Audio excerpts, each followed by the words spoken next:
All right, good evening, our dear DSA family, our friends, our families, and our viewers on YouTube and on Facebook. A wonderful evening to you from Kyiv, Ukraine. Wow, it's been a very long time I've been on this seat. Also been on the show Pastoring Without Tears. With great joy in my heart, I'm excited to be back here in Ukraine after my short visit to Nigeria. And I want to welcome everyone watching us right now to another episode on the Pastoring Without Tears show with Anuojo. You're very much welcome. As you join us on YouTube and on Facebook, I'd like to encourage you to please kindly share this link on your timeline. If you're watching on Facebook, you could also share this video. If you're watching on YouTube, you could share the link on your social media platforms. You could invite your friends on Facebook. You could share the video to the groups that you belong to. Welcome back. I remember, and I love this quotation that Dr. Sunday used. I don't know how it happened. I don't know. It became a quotation for the past 2 months or the past months when he got the ability to travel out, and he says we're free to free the world. And it's amazing that freedom has come, and I believe that we all have a part in actually setting free our world. And that's the reason why we're here today, and that's the reason why we do what we do. We've been set free to free the world. So I want to welcome you all. Thank you for joining. Please invite your friends, share.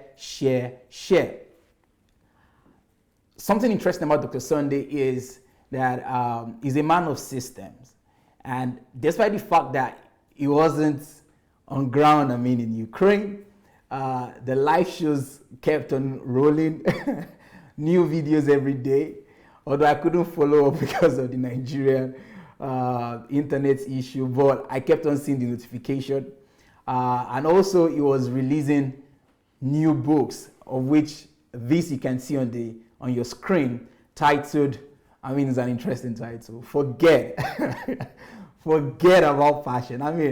Who says that? Only Dr. Sunday.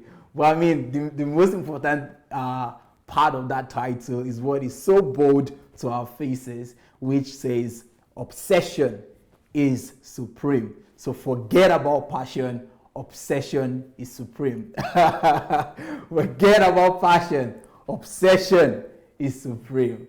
Wow. And it reminds me of one of the conversations I had with Dr. Sunday. And he told me, he was one who opened my eyes to see the difference between passion and obsession. We're talking about some of the differences that I noticed, or that we've noticed that between him and some other ministers. And I think I mentioned that, Dr. Sunday, you're passionate about what you do. And he said, well, I'm passionate, but the other people who are passionate also. So what's the difference between mine and theirs? And then he brought out that word, of which I've heard before, but it didn't ring a bell as he did when he explained it to us, that he's an obsessed man. Obsessed with the kingdom of God. Whatsoever he's doing, he is obsessed.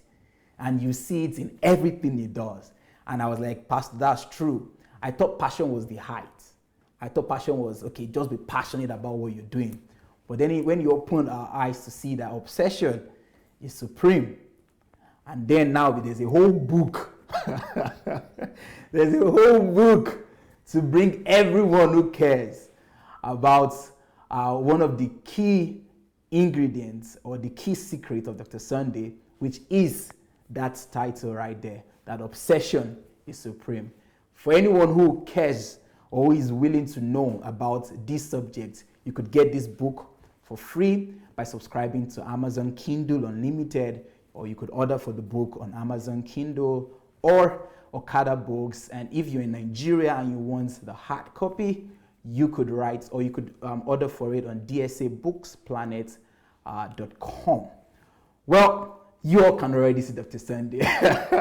So I think it would be great for me to welcome you to another episode on the Pastoring Without Tears show. You're welcome, sir. Welcome, and welcome to our friends. But that's not the only book I wrote when I was on holiday. For sure. I just thought it was good I bring you since your face was already there. But then I would go to the next book. Well, this is another interesting book. I am so excited about it. About this book, right? You know, when the two of them, I'm excited. Yeah.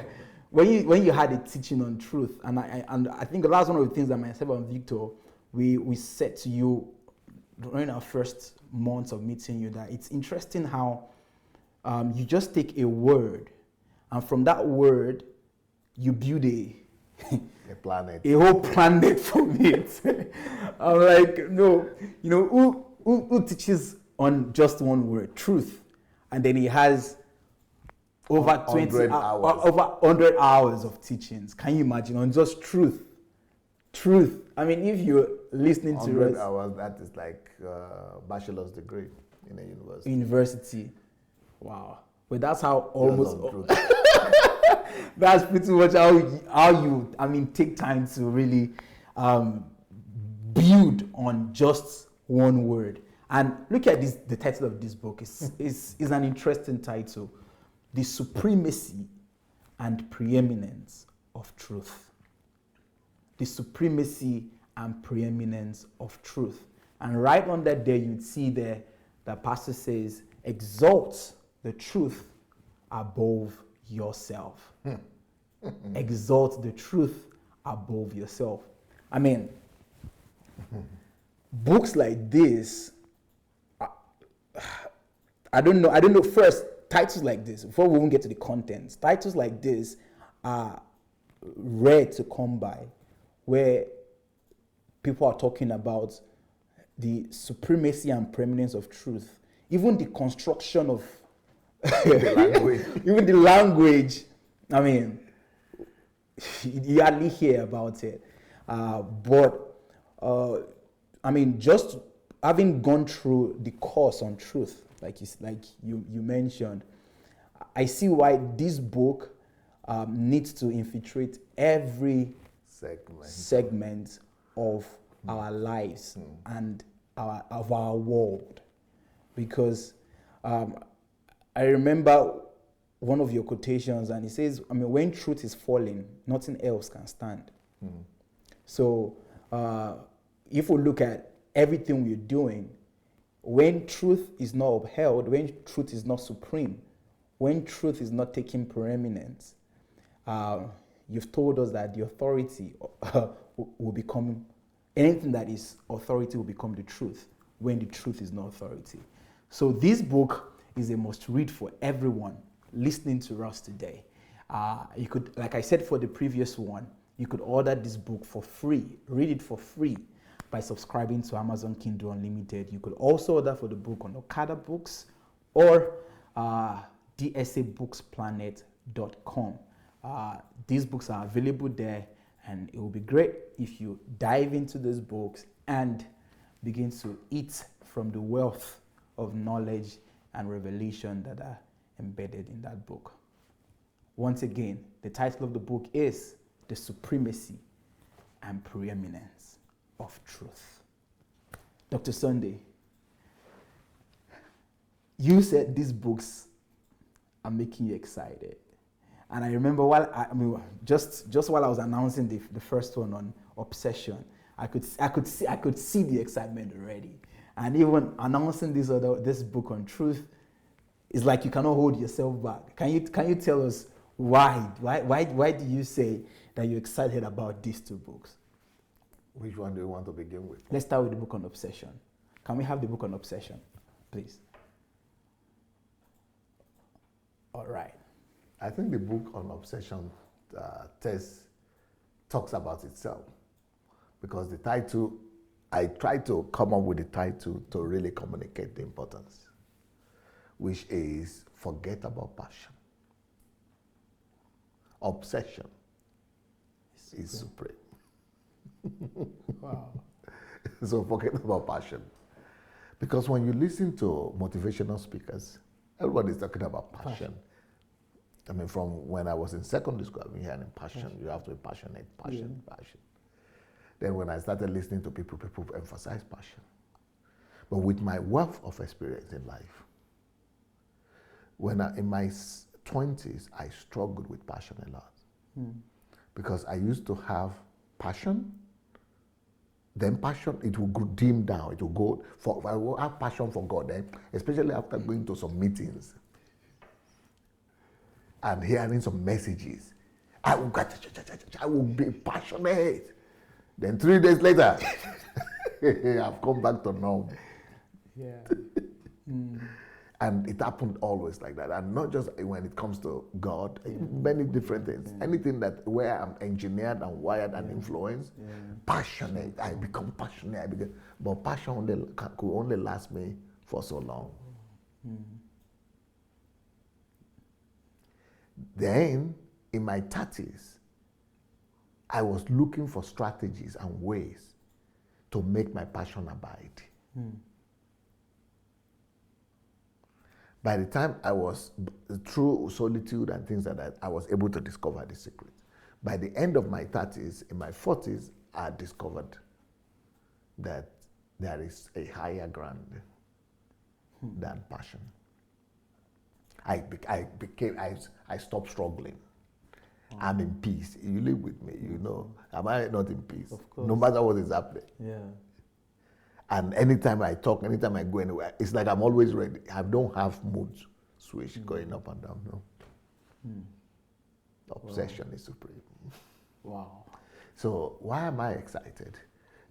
Because I was looking for that answer. How can I sustain the energy level? That's right. The passion that I always get contacted, in touch with one way or the other. How can I sustain? How can I make it to be like that all the time? Obsession is supreme. Wow.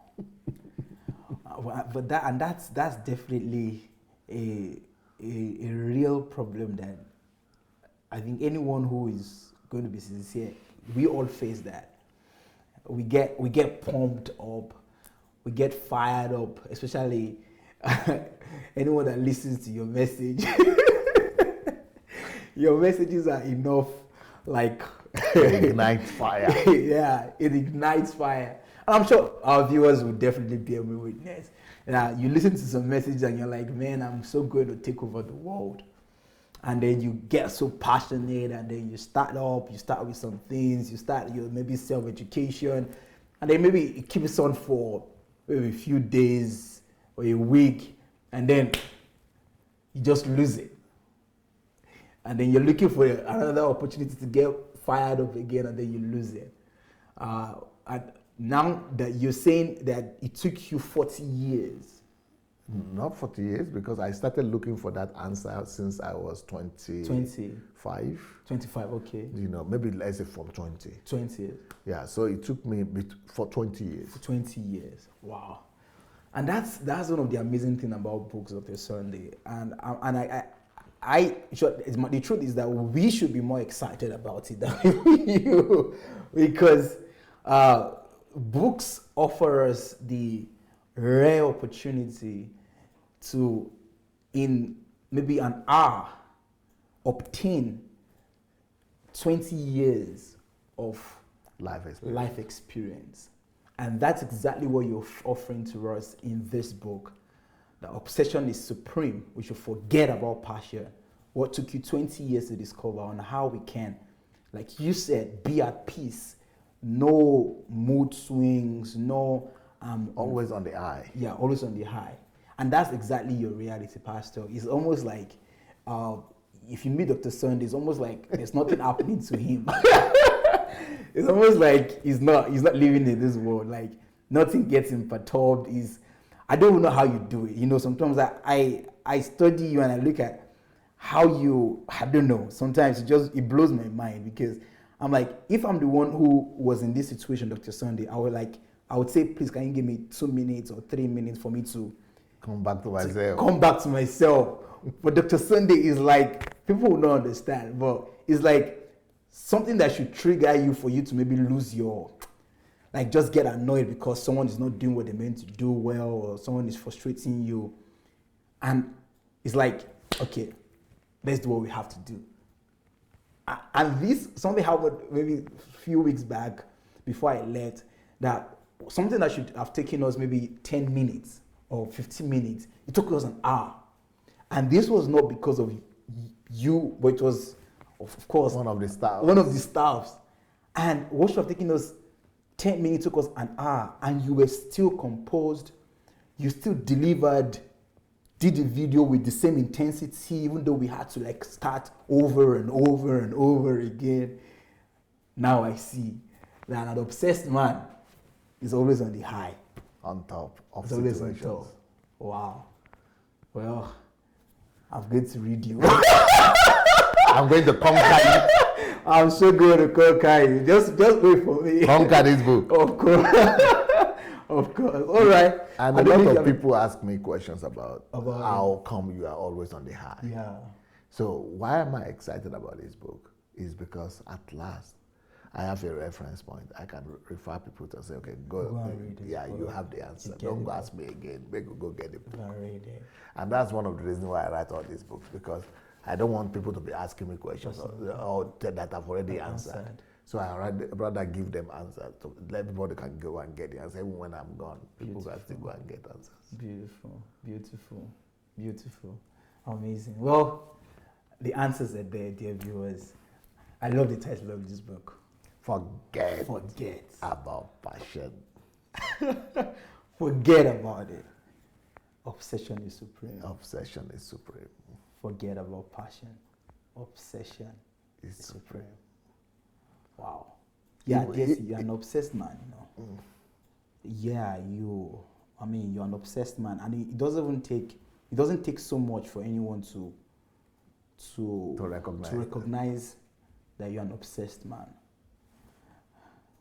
Wow. Obsessed to what? Because that's what also matters. Yes. So what could you immediately say? Oh, you're obsessed. That DSA is obsessed to. Oh, you're obsessed to God.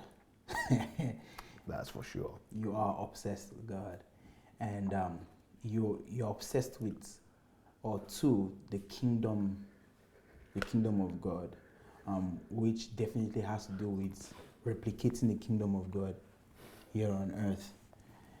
You're obsessed with loving people. I've seen you in many cases where it's only because of obsession that you still extend that hand of love to those people. Because if it was to be based on natural, or if it was passion, you know how people passion, like today I love you, tomorrow I'm not sure, today you're my friend because you do what I like, and tomorrow you don't do what I like and I don't like you as much. But with you, your love for people is purely an obsession that you cannot just help but love. Help it, yeah. You can't just help but love people. And I could even keep on going about your obsession to wanting to develop people around you. Anyone who comes around you, you want to honor those people. You want to want to benefit them. You want to be a channel. Like you always say that your philosophy of leadership is that a leader is a ladder, and anyone who comes close to you, they don't even have to come close. Anyone who sees you just sees a ladder that they can climb to get to their destiny, or they see a bridge that they can pass through. And everything you do, it just shows the obsession. You are not in town, you were out, but your obsession would not allow any break. Your commitment to wanting to be that channel of blessing to people. The video was coming out every day. People don't know the sacrifice that went into that. Books are coming out every while you were out, and that's what we're talking about. The 2 books that were out. But who does that? Only an obsessed person. Because one would have thought that, okay, you just went to have a chill. And I know, because we've been working together recently, and I'm like, since I came back, and I'm like, this man. And then you showed me the list of the things you've been working on. And then shooting videos for like 4 hours for the past few days. And I'm like, no. Every day. Every day. Before coming live. We don't even know what's happening. And I love the environment because this is the kind of environment that anyone who really wants to be a history maker, it's either you create this environment or you find yourself in this environment. Because this is an environment of obsessed people. I mean, if we didn't say it now, people would not even know that 4 hours before this program was into video production and you recording, releasing things. So of course, Dr. Sunday, it's clear that you're an obsessed man. But what I'm looking forward to getting in this book is to, what I just described is the fruit and is the result. And I've learned from you that it's only a superficial person that pays attention to results. For people who want to replicate the success or the victories of great men, there are two things you must do. Number one, that you must discover the secrets of those great men. And that's exactly what I want to discover in this book. What is the secret behind this obsession? What is obsession? What's the process that one can become that obsessed person? And also that willingness to pay the price to become an obsessed person, an obsessed man. So I look forward to my journey with this book. But let's go to the second book, which is titled The Supremacy and Preeminence of Truth. Let's have the book. All right. The Supremacy and Preeminence of Truth. Why are you excited about this one?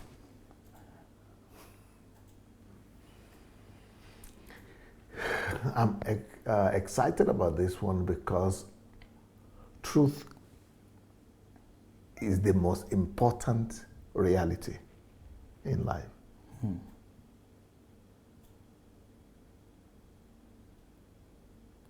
Yet is the least known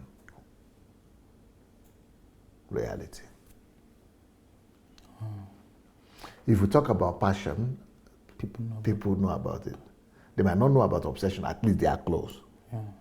But with truth, especially when it comes to Christians, they don't know the significance and importance of the truth. They don't even have understanding of it.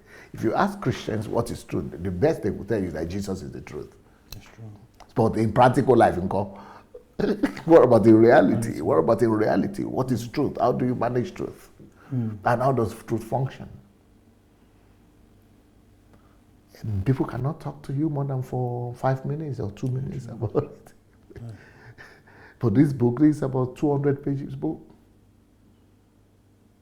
And this is just one book. I plan to write 10 books on the subject of truth. On the subject of truth.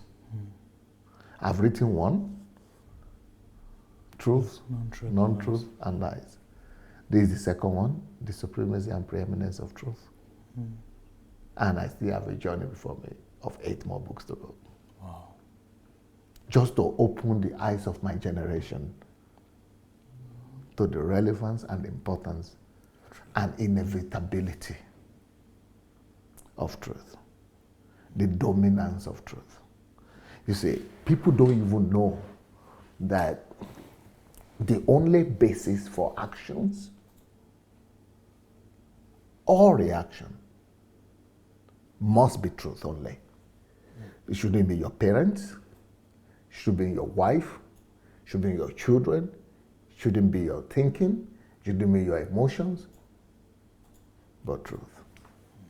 But that's a strange concept from where the world is, even where Christians are. It's not even religion, because a lot of people who call themselves Christians, the basis of their reaction and response to life is their religion.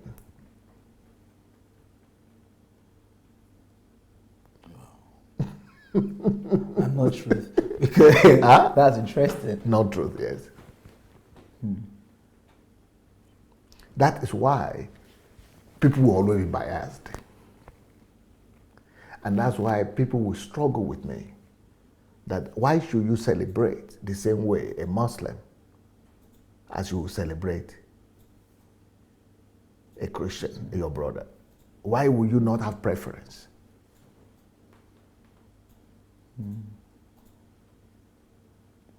Why would you even consider to say that the Muslims needs to be respected or the homosexual needs to be respected? Why would you treat an homosexual the same as you would treat a Christian?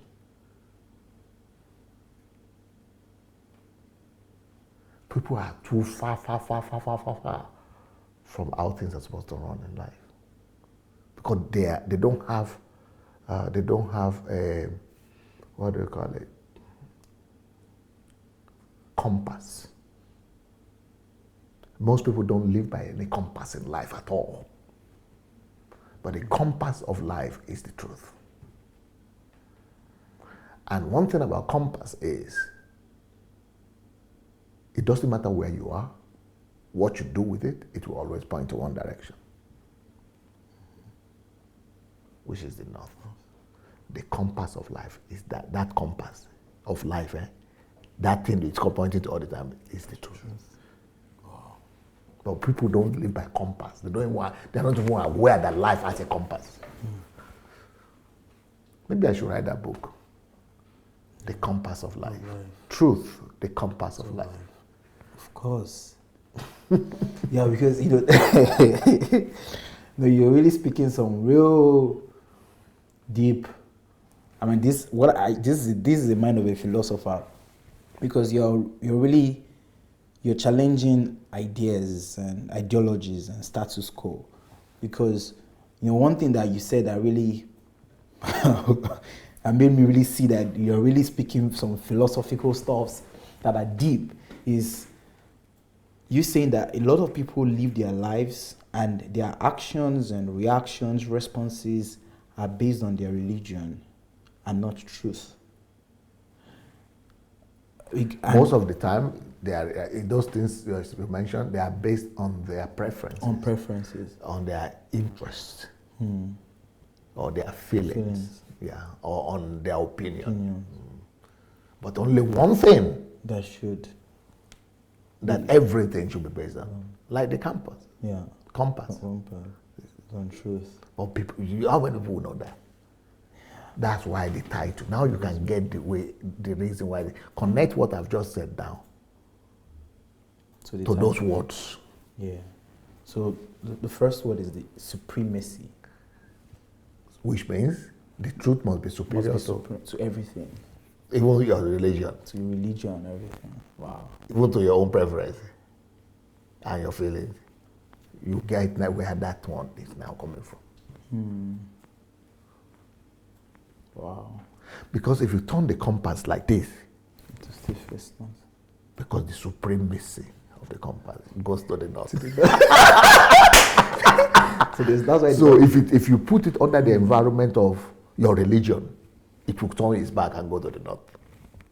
If you want to twist it and manipulate so that it will be according to your own interest, it will turn like this around and go back to the north. Wow. If you now want to manipulate and say, this truth, because my family is my family background, it will go, nuts. Wow. That's how truth is supposed to operate in life. And that's how every human being is supposed to operate in life.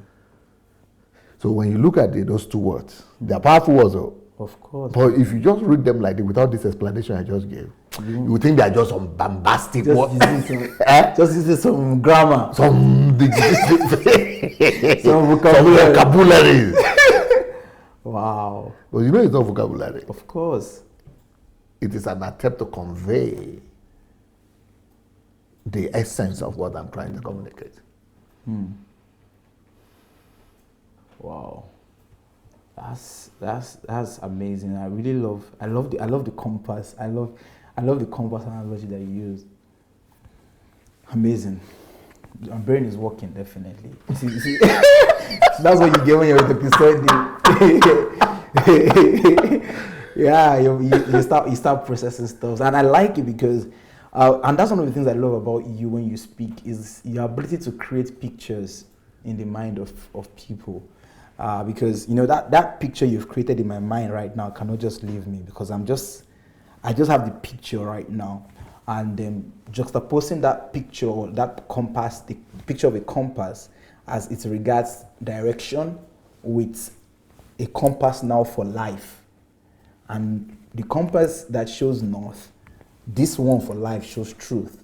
I mean, it's amazing. And then you say, whatever, no matter what you do, just like what the Bible says, that there's nothing we can do against the truth, but for the truth. And the same thing with the compass. There's nothing you can do against that compass. You turn it. If you take that compass, take it to the mountain. To the mountain, it will still show you north. Take it to Australia. To the south. Take it to the south. It will show you north. Anywhere you go. To the west. To the west, to the east, everywhere. To the center. Center. It will keep on showing you north. Truth. Wow. So truth. So for me, that's why that is one thing that people, because I try to explain to people some of the things that are particular to me, because I speak about truth sometimes, and but I see that I have to write a book because people don't see my values, why I behave the way I behave. Why you act the way you Yeah. do, and respond. But this book will answer a lot of those questions. Beautiful, beautiful. Now I see why you're You excited. you see, and you are seeing the book totally different. Yeah, And in the beginning, you read the thing I wrote on that. yeah. Exalt the truth above yourself. But the picture. you will not see the picture, but The you just picture. now the now picture you will is see that with another Of understanding. course, of course. And why is it that it is yourself I put, not your religion, not your culture, not your family? Because yourself is your most constant companion. Your I is your most constant companion. That's why you prefer it above everything else. So all your decisions, you are always taking it through yourself. And that's why most people are biased. And that's why most people cannot be objective. That's why most people cannot see the truth. But until you reduce yourself, and that's what Jesus was saying, that you should take your cross. He is the truth. You see the compass? Yeah. He's the compass of life. So, but the greatest thing that can stand on the way is your most closest companion of life. So if you can get that victory over yourself and put it under, submit it to the truth, you are fixed forever, for eternity. This is beautiful because I feel like you're giving a very great answer to a question a friend asked me, which I'm yet to answer. And the question was, how do we die to ourselves? And you know how many charismatic Pentecostal preachers, they keep on preaching, you must be dead to self, you must be dead to yourself, you must die and everything, and how they make it look very vague, and pretty much no one knows really how to. Okay, so how do I really die to myself? What does that entail? But now with this subtitle that you have there, that exalting the truth above yourself, that gives me a picture in my mind that there might be many ways we can be dead to self, but one sure way that we can be dead to self is by subjecting ourselves, subjecting our eyes, our ego, our preferences to the authority of the truth. So if I can exalt the truth and place the truth above myself, what I see there is that is similar to me being dead to self. Because when I'm dead to self, it means I'm not seeking for myself, I'm not seeking for my I, but I'm following this compass for life, which is truth. So exalting the truth above myself is synonymous to me being dead to self. And it just gives me a very practical answer than the vague and mystical ways that our pastor preaches, or those pastors preach, okay, be dead to self. But now I can see it tangibly. Like now it's simple. Okay, do you want to be dead to self? It's simple. Just submit yourself. Bring yourself under the authority of truth. And let everything you do, your decisions, your responses, your actions, your feelings, everything you do should be governed and ruled and subjected by the truth. And if that becomes your lifestyle, and that's how you live your life, if you live your life based on that principle, based on that value, you pretty much be dead to self. You are dead. I mean, you are made. You are made forever. You are made. So I like the fact that this is very practical, and everybody can apply it. And I remember when you are having the teachings on truth, and you saying that truth is absolute. So the absolutism of the truth makes this book that you just wrote, and even your messages, not religion bias. Because one of the things that really makes you interesting, and we've seen it, I've seen it, and I've seen letters, and we've seen comments from people who watch you, and they're not just Christians that watch you. Muslims watch you. They enjoy your shows. They like listening to you. Atheists like listening to you. And Hindus, just people of different religion, different races, politicians, just businessmen. They all find what is coming out from you relevant. And that brings us to this subject of truth, that the supremacy of truth. Truth has to be supreme.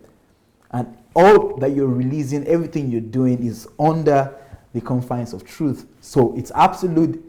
Everybody needs it. Everybody sees it as relevant. Exactly. Wow. Beautiful. Beautiful. And I also see this book as a very useful tool in bringing transformation and revolution to not just the body of Christ now, but to Nigeria. Oh, because there is even no at least in the Western world, of truth. There is a concept of truth, at least as a reality. Yes. But in Africa, in Nigeria, it's like it's not even existent at all. And bringing us to the only time they use the word truth is that tell the truth. No, they say they tell the truth. Don't lie. Say the truth. So for a lot of people, truth is just the opposite of lie. Well, that's true though. That's what people say. Yeah. Say the truth, speak the truth. That's the only way they come across it. Very true. Very true. Or in religious sense in church, you shall know the truth, and the truth shall make you free. Yeah. But when we started our church, that was our first logo. You shall know the truth, and the truth shall set you free. John 8:32. Mm-hmm. So, but I used to look at it. You shall know the truth. What does that mean? Mm-hmm. I know that it's Christ, but I didn't know the depth of it that I know today. Mm-hmm. Because I used to always say the truth shall set you free. Mm-hmm. It's too simplistic to just say you shall know Christ and Christ shall set you free. We already know that. So why should we still use the word truth? Mm-hmm. But truth is a reality of life now. How does that work? I used to just wonder, and I was a pastor. Even at the point when we were already having like 2, 3, 4, 5,000, mm-hmm. It took me 10 years to answer that question. You shall know the truth. And the truth shall set you free. To know what the truth is. Mm-hmm. It took me actually more than that. It took me about 15 years to answer that question. Wow. What is truth? Not just to say the truth, Jesus is truth. And close the door, finish. And then you cannot talk anything again. 5 minutes. Primitive. Yeah. So I'm trying to just imagine the kind of transformation that would.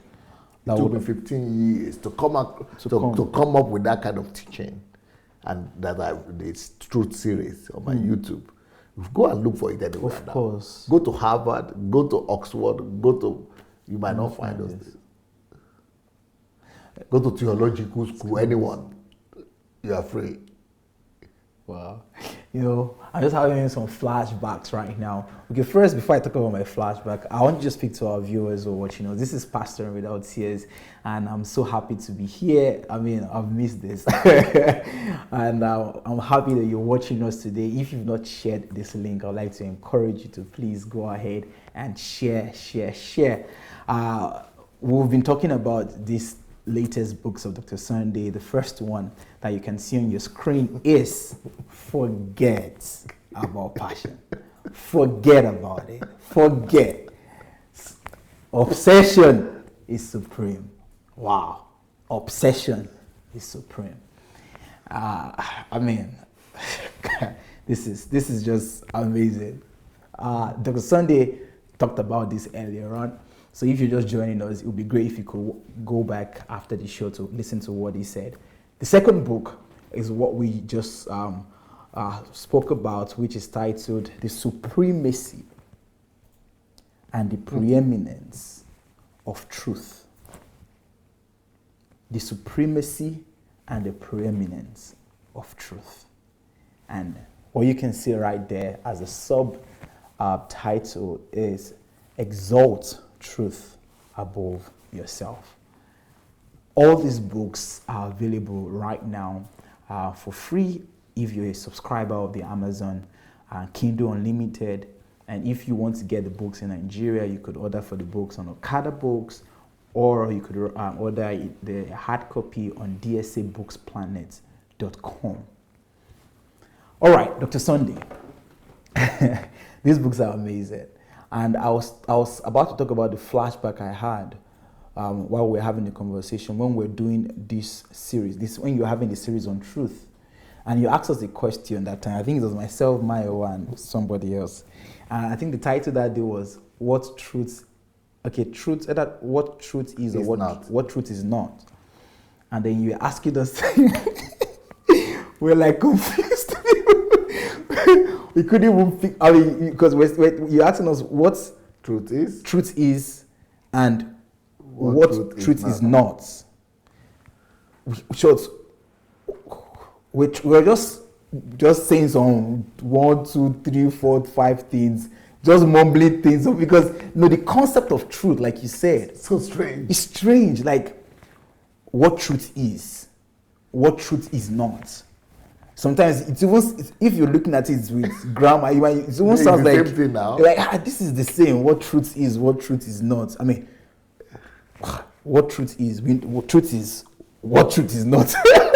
That kind of thing. So we're pretty much confused. I mean, but when you started teaching and having the whole series on, truth is this, truth is this, truth is that, truth is not what is this, truth is not, we're like, so all of these just coming out from this topic of truth. And that really gives credence to what you said earlier, that truth is the most important reality in life, but is the least known reality. That truth, which should be supreme and preeminent over everything, has become, or sadly is, what very few people, or even it's invisible to a vast majority of us. And it's a non-reality. It's a non-reality. And that's the reason why things are not going on as they ought to be, because we are oblivious to the supremacy and the preeminence of truth. So, viewers, you are talking about the book totally different than the way,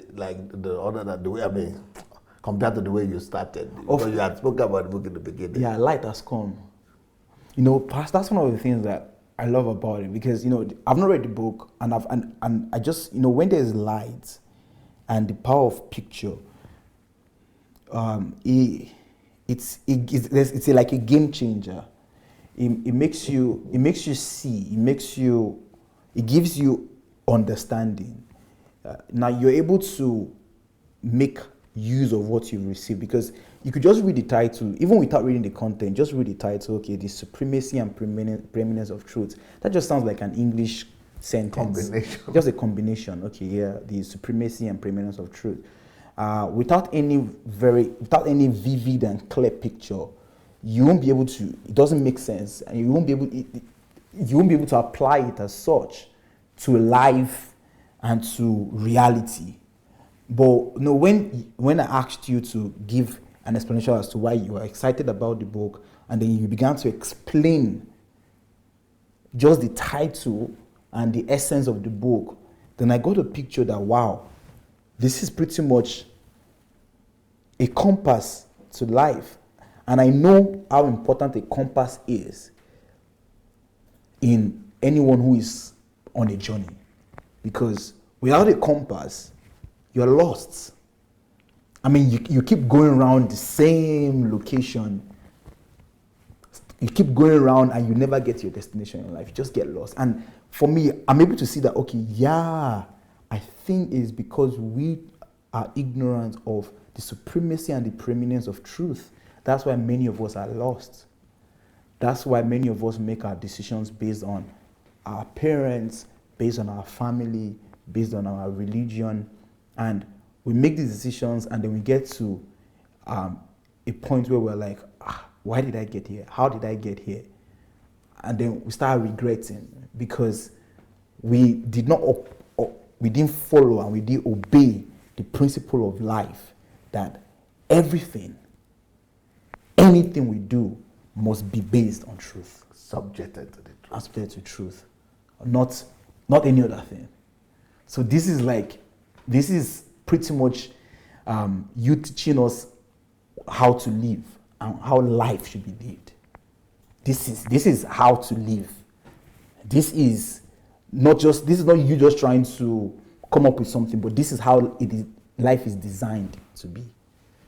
Just like a compass. A compass is designed. I love the analogy of the way a compass is designed. It is that it will always show north. Like you said, if you turn it, you move it, you do anything, you take it to the north, west, east, it will keep on showing you north. Like, you cannot break it. You cannot do anything. You can't do anything against it, but for the truth. So you cannot break it. You can't break it. So you can't break the truth. You just have to live by it. So you see the pictures that I have now in my mind, and so that's why it's very clear. It's very, very, very clear. And books like this is what we need, especially in Nigeria. You know, I'm talking about raising a new breed of pastors. That was the title I came up with. And what we've been saying definitely is in line with what this title says: raising a new breed of pastors in Nigeria, raising a new breed of people, raising a new breed of human beings in Nigeria. Because, going to Nigeria, well, it's sad, and Nigerians might be mad at me, but I had a video session with my brother, an amazing guy, Brother Israel Balogun, and I didn't even know what he was going to ask me during the video. So when he asked me that, you've been in Nigeria for some time, what is your first conclusion about Nigeria? What have you seen so far? And I told him, bro, this question you're asking me, do you want me to answer it? Do you really want me to answer it? Yeah, I said, do you really want me to answer it? Because it might not sound very palatable for an average Nigerian. It might sound insultive. It might sound, I don't know. But do you really want me to say it? Because it's the truth, what I can see. And I said, sadly, Nigerians are not yet human beings. It's sad, but I got into the nation and I can see that we're not yet humans. And that's just the reality. And of course, Dr. Sunday, coming back to all of these things we've been talking about, especially with the subject of truth, if truth should be the basis of life, if truth should be the basis of everything, and it is like you said, it is an invisible concept. It is out of reality in our nation as a whole. So how do we live if we don't even have The basic the requirement, basic for, requirement for life? How do we live? There's no, so we're basically not even living. And that's what brings us to when you talk about the biomass kind of life, and what is one of the qualities or one of the ways we are able to recognize, identify a biomass kind of life is a life that is lived based on instincts, reflexes, and stimuli.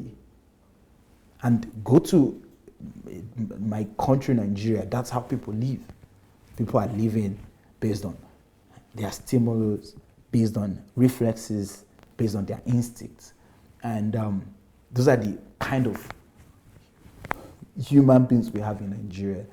But I think with all of these books you're producing and you're releasing, and the truths and the values in these books, they are there to raise a new breed of human beings, and even beyond pastors. Of course, we've had like 38 episodes of Pastor Without Tears, and anyone who wants to be a new breed, as if you have a passion or a call for pastoring or for being in the ministry, it's almost impossible for you to go through this whole playlist, Pastor Without Tears, and not be rejuvenated and not see a new life. Dr. Sunday, you were telling me about when I returned about a testimony or someone who wrote you about the impact of the teachings. I don't know if it would be great if you can share it with our viewers. You spoke about someone who wrote today? Not today. Yeah, about someone who told you about listening to the Pastor Without Tears series and what it did to him. You mean your neighbor? No, I don't mean my neighbor, but another person. Okay. Yeah. He's a pastor. This guy is a pastor from Winners Chapel. Okay. And he came across the episode, Pastor Without Tears. He said he's been listening to it for the third time. Wow. And he just discovered that he has been a pastor for 20 years. And that these 20 years, it's like I was walking without a manual. Wow. Without a compass. So that series on YouTube, Pastor Without Tears, is just like somebody that has been living in the wilderness, in the desert all his life. And they just brought him to the Atlantic Ocean. You can swim, you can drink, you can do anything you want. Say, what? You mean this truth is somewhere? I mean, it's just said anybody, before you even go and start a church, you have to finish that series first. Yeah. And anyone that is a pastor, if you want to, he said, now I understand what you have always been saying, that pastor without tears. That one can actually be a pastor without tears. So the guy wants to resign from that church. Wow.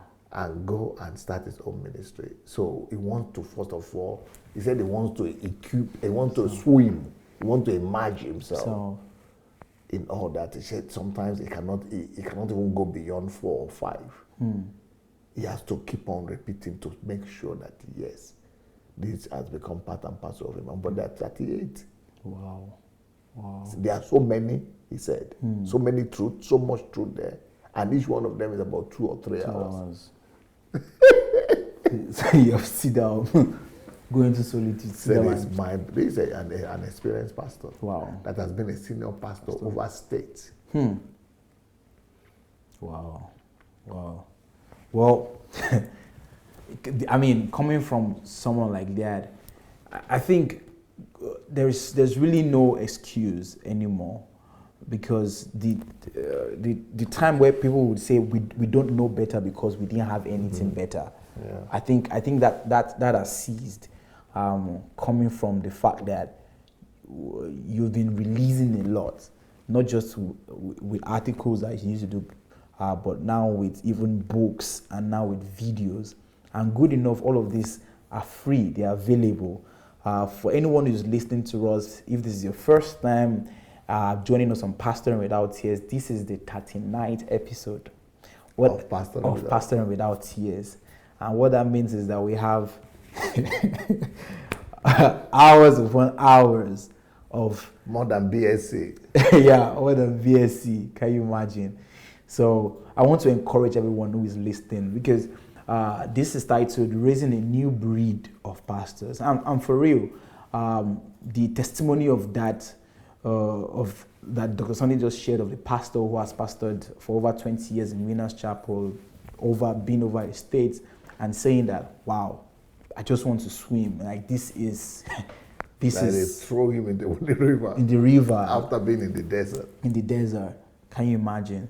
So all of these materials are available for free on YouTube. If you go to Dr. Sunday Adelaja on YouTube, that is the YouTube channel name. You just need to go to the playlist and search for the title Pastoring Without Tears. So Pastoring Without Tears, you find it there. If you click on it, you're going to see a drop down of all of these videos. All of these videos are there to enable you to be a partaker of the new breed of pastors that God is raising, not just in Nigeria, but wherever you are. If you're watching us in Europe, these messages can reproduce in you everything that it talks about. And if you're watching us also in Africa, in America, wherever, I want to encourage you to please go ahead and listen to all of these teachings. And good enough, with our programs, we talk about a lot of books. So as you watch the video, you would also be seeing a lot of books that are relevant to each topic, and books that would enable pastors. Yeah, that could help all of the pastors. So it's pretty much a whole package that would be a blessing to every one of you. And part of the things I also wanted to share with Dr. Sunday today is the fact that I was opportune to meet some pastors in Nigeria during my visit. Okay. And that also kind of informed the title of today's show, which is Raising a New Breed of Pastors, Leaders in Nigeria. And one of the first things that I noticed, or maybe not the first thing, but one thing I noticed about it is that I think the disillusionment is increasing. I think even in pastors? Yeah, even with pastors. Based on what I saw and the conversations I heard, the level of dissatisfaction is also increasing. And, dissatisfaction triggers change. Because I spoke with some of those pastors, and I could see that even if they don't have a clear picture of the change that they need, but there is already this is not it. Dissatisfaction. Yeah, that dissatisfaction. That, no, there's something wrong with this gospel. There's something wrong with what we're preaching. And I mean, at least I spoke with quite a few of them, and I could see that, I think the ground is getting set. You understand? People are gradually awakening to the reality that there's something faulty about the gospel that is preached in Nigeria. Yeah, there's something wrong. Especially with the gospel that is prevalent in the Pentecostal and charismatic churches, which most of the pastors I spoke with are Pentecostal and charismatic pastors. Many of them, they've come to that. I think they're gradually coming to that conclusion. Some are already there, but what I could feel also in my spirit and with what I could see is that it's coming within the pastors and also within the congregation. The only thing is that maybe they still don't have answers yet, or access to this information. Many of them still don't have it. I remember one pastor in particular. I went with some of your books. One is church shift. So I went to church shift. So I had a conversation with this pastor. He pastors a church. And as we're talking, having the conversation, he has seen myself and himself. Well, you know, the general perspective of Pastor Sunday in Nigeria by many pastors, especially the Pentecostal and charismatic pastors, is that Pastor Sunday Adelaja is a critic. So he Antichrist. Antichrist, yeah, pretty much. But he used more of the word critic. So, but he didn't tell me that, you know. Okay. He didn't tell me that initially. So we were just having the conversation and we're talking about the church, the failure of the church and things like that. And then I gave him a book. I said, okay, it would be great if you can read this book titled Church Shift. So he went with the book and came back, I think after a week or two. And I could see that he had received light. And the first thing that he told me was, can I take this book? I don't know. Maybe the book didn't have the name of the author there. Oh, of course he did. Because he knows me with you. He knows me with you. So he said, can I take this book? I said, no, I won't be able to give you this book. So I said, okay, I'll direct you to. Because then he said he wanted to even get more of your books. You understand? Especially with as regards pastoring and things. And one of the things that he said, and he had to acknowledge, I don't know how he felt, but he had to acknowledge that I think he had a wrong perception of who you are and what you stand for. That because he just had to humble himself, you know. That I just thought this man was a critic, but after reading this Church Shift, wow, it's like this guy is nothing close to like a critic, and then reading all what you did through the instrumentality of the church and the shifts from pulpit ministry to all of that. So he was totally slain. I mean, he came back with, I think he even came with his wife. He came with his wife that day, and then he was just giving me like feedbacks of. So he could see even clearer that the church in Nigeria has missed it, you know. And that book also helped him to see where they missed it. The focus on the pulpit and not wanting to integrate and transform the society. So that was one pastor, and then he asked for access to some of your materials and things like that, and I helped him with it so he can get it. So one of the things I noticed with that guy is that, and the conclusion I made is that when these materials, you see, when these materials really get into people's hands, oh dear, it is going to be a self-generating revolution. You know, it's just, even without any loud noise, just reading those books, you know, because I didn't even preach to him as much. Just having that book with him in his room and he going through these books, he was already a converted man.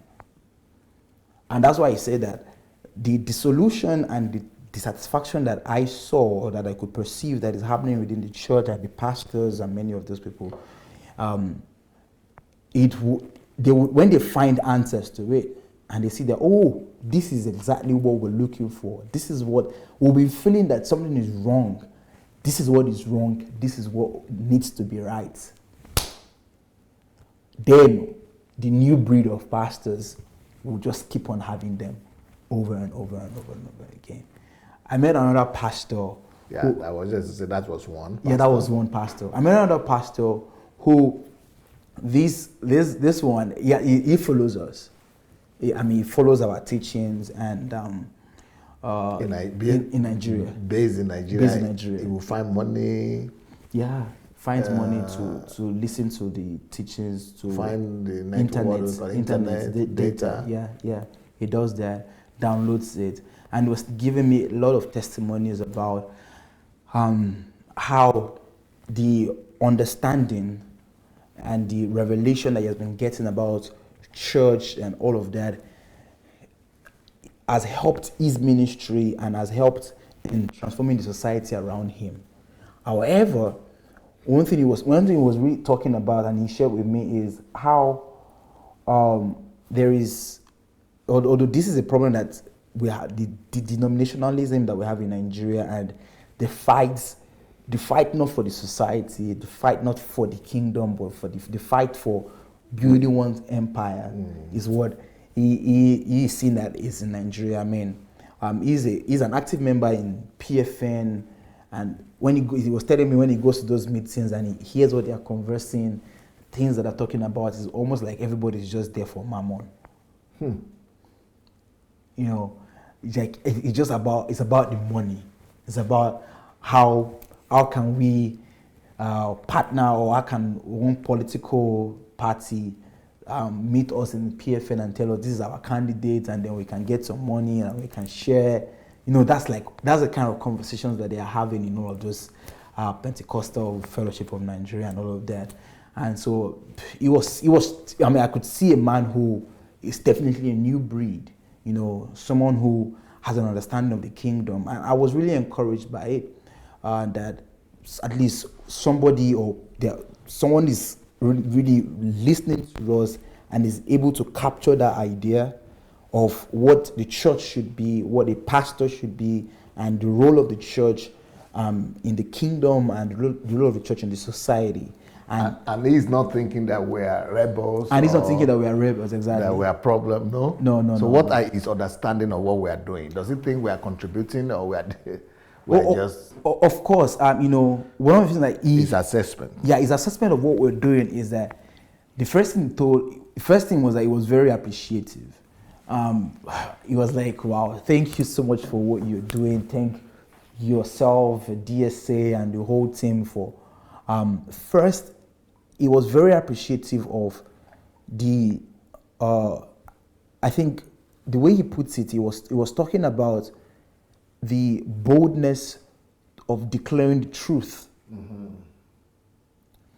because that's something that is very absent in Nigeria. Because in Nigeria, what he was telling me is that diplomacy rules. There's so much diplomacy. There's so much, people just trying to political correctness. Yeah, be politically correct, trying to just be nice or be diplomatic so that you don't rock the boat. Rock people's boats and everything like that. But it was very appreciative of the fact that, what we're doing here, we're very vocal about the truths. Saying that this is wrong, this is, the paganistic, the god of Mammon. He was listing all of these things to me. Yeah, the syncretism series and the... So he's listening to those things? Yeah. And I was so happy that he was even mentioning those series. It means that that you're listening to it and you know it. And definitely he sees what we're doing as one of the things he told me is that it's almost like we're giving a template. Okay. Yeah, we're giving a template of what we're sharing to be able to create a model. It's correct. For the church and the body of Christ to use. And that was one of the things he was telling me, and he was saying, Dr. Anu, you see, in Nigeria, what we need desperately is that we need churches that can be models. We need this new understanding. We need churches that can model this, so that people can see that this is what you've understood as church all these years. This is all that we've understood as church, and this is church, but we need to create new models. And that's one of the things he was telling me. And that's what he's trying to do with his church. Beautiful. That's what he's trying to do with his church, to just be a model so people can see that, oh no, there's... Raising a new breed. Yeah, there's a new breed of church. Another interesting, these ones I met, this is not a pastor now, but this one's there, it's more like a ministry. Okay. It's a youth ministry, and I was invited to speak there. And I was also very much impressed to see that these were all young people. They were all young people. And they've heard about you, about us. Yeah, they've heard about what we do. And when I went there to speak, the first thing that even caught my attention was the fact that they were talking about the kingdom. And the vision of that ministry was to raise up people who are kingdom-minded and people who would influence society. I was impressed. Just even without even spending so much time there before I ministered, I'm just seeing that these are young people With new understanding. With new understanding. Talking about the new breeds. And what I was hearing them teach, what I was hearing them share, I mean, it's different from what is in the mainstream. You know, from just people coming to expect a miracle or coming for miracle power and things like that. But they were teaching things that were kingdom minded. I mean, pushing and challenging the youth in that place to wanting to be a solution in the society, to carrying the kingdom. I mean, I'm like, okay, yeah, we have some new breeds. We have some new breeds of young people who. What are they exposed to? Are they exposed to our videos? Or yeah, books? so I think what the guy who was leading it, he told me that he reads the books. Because I think for him, you mentioned some of the books that he has read, like Church Shifts, Pastoring Without Tears. There's another book he told me he read, but I think it's based on the books. Especially most of the people I met, they were telling me about Church Shift, about the book Church Shift has really changed their mindset about ministry and all of that. So for him and that ministry, it was the book, your books. Yeah, that. So you see, the videos yet have not really done a lot of penetration. However, I met another young set of people. This was in a university that myself, Victor, and Mr. Israel went to in Akongba. And going for that training, I just met this amazing set of young folks. And they came and they were like, we know you. I'm like, you know me? Where do you know me from? How do you know me? And they were like, yeah, we know you with Dr. Sunday Adelaja. We watch you, we listen to you. And I'm like, okay, what do you mean? I mean, tell me more about it. And then they started talking about the HMTs that we've had, the titles of the HMTs, the teachings. And I mean, they were saying that practically all that they listened to in the HMT and the videos was what we're saying. So they could really connect with what we're saying. And interestingly, while I was there, while I was giving my talk, I gave opportunities for some of them to come out and share some things, interaction. And the lady, one of the ladies there, I didn't know that she was listening to Dr. Sunday. Okay. So, but she came out to speak, and as she was talking, I'm like, okay, I think you're pretty much saying what I would say too. Wow. Yes. Are you serious? I asked the question. Okay, I asked the question, hoping that they'll be utterly clueless about it, off about it. And then came this young girl, and then she was talking, and speaking the right and things. speaking the right things, clear, understanding. I'm like, okay. So I paid attention to her. This lady is different too. So then it was after the program that she came with a group of people to meet me and said, hey, I know you and we listen to you. We belong to an organization and we download all of Dr. Sunday's materials and we watch his teachings together. We take notes, we make assignments. We have his books that we read. They even told me that they were working towards having a whole reading club, yeah. And the book that they wanted to work with was Why Am I Here? I mean, it gave me the title of the book. You know, I was there, I was feeling like I just met my brothers and my sisters. So they had DSA family in that university? In that university. It was, for me. And we didn't even know about them. I didn't know about them. Even Mr. Israel and Victor, we're all there. I mean, they all saw these guys. And I was like, man, guys, look at this. These are family members in this school at Adekunle Ajasin University. And they were, young people who, having a conversation with them, I could see that these guys are on the right path. You know, taking your messages, thinking. I had a conversation, I was asking them some questions, and I'm like, you guys are not talking like average Nigerians. Because prior that time, I'd also had conversation with some young people. Because I also wanted to know, how are the young people in Nigeria thinking? What is their priority? How are they living?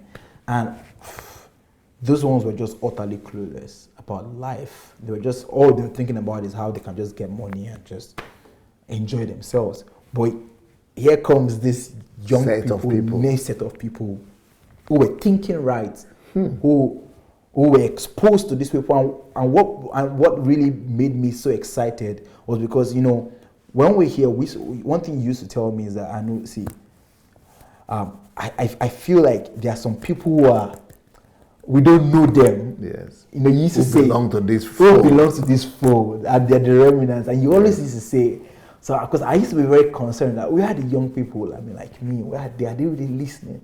Because most of the people that we see around here are people who are Older people. older, I mean, people who are elderly. And I used to tell you, you don't know them. Yes. And I don't know them, but they are there. You used to say it, you know, because I used to be very worried. And that they are even more passionate and deeper than the ones people we that know. we see online, yeah. And that's just the truth. I mean, they told me, because I also asked them, how do you guys do it? Because, you know, a lot of Nigerians, and I was there to experience the struggle of that Nigerians experience with data, and that's real. And I said, when I come back, I promised myself I'm going to really give kudos to everyone who's watching us in Nigeria.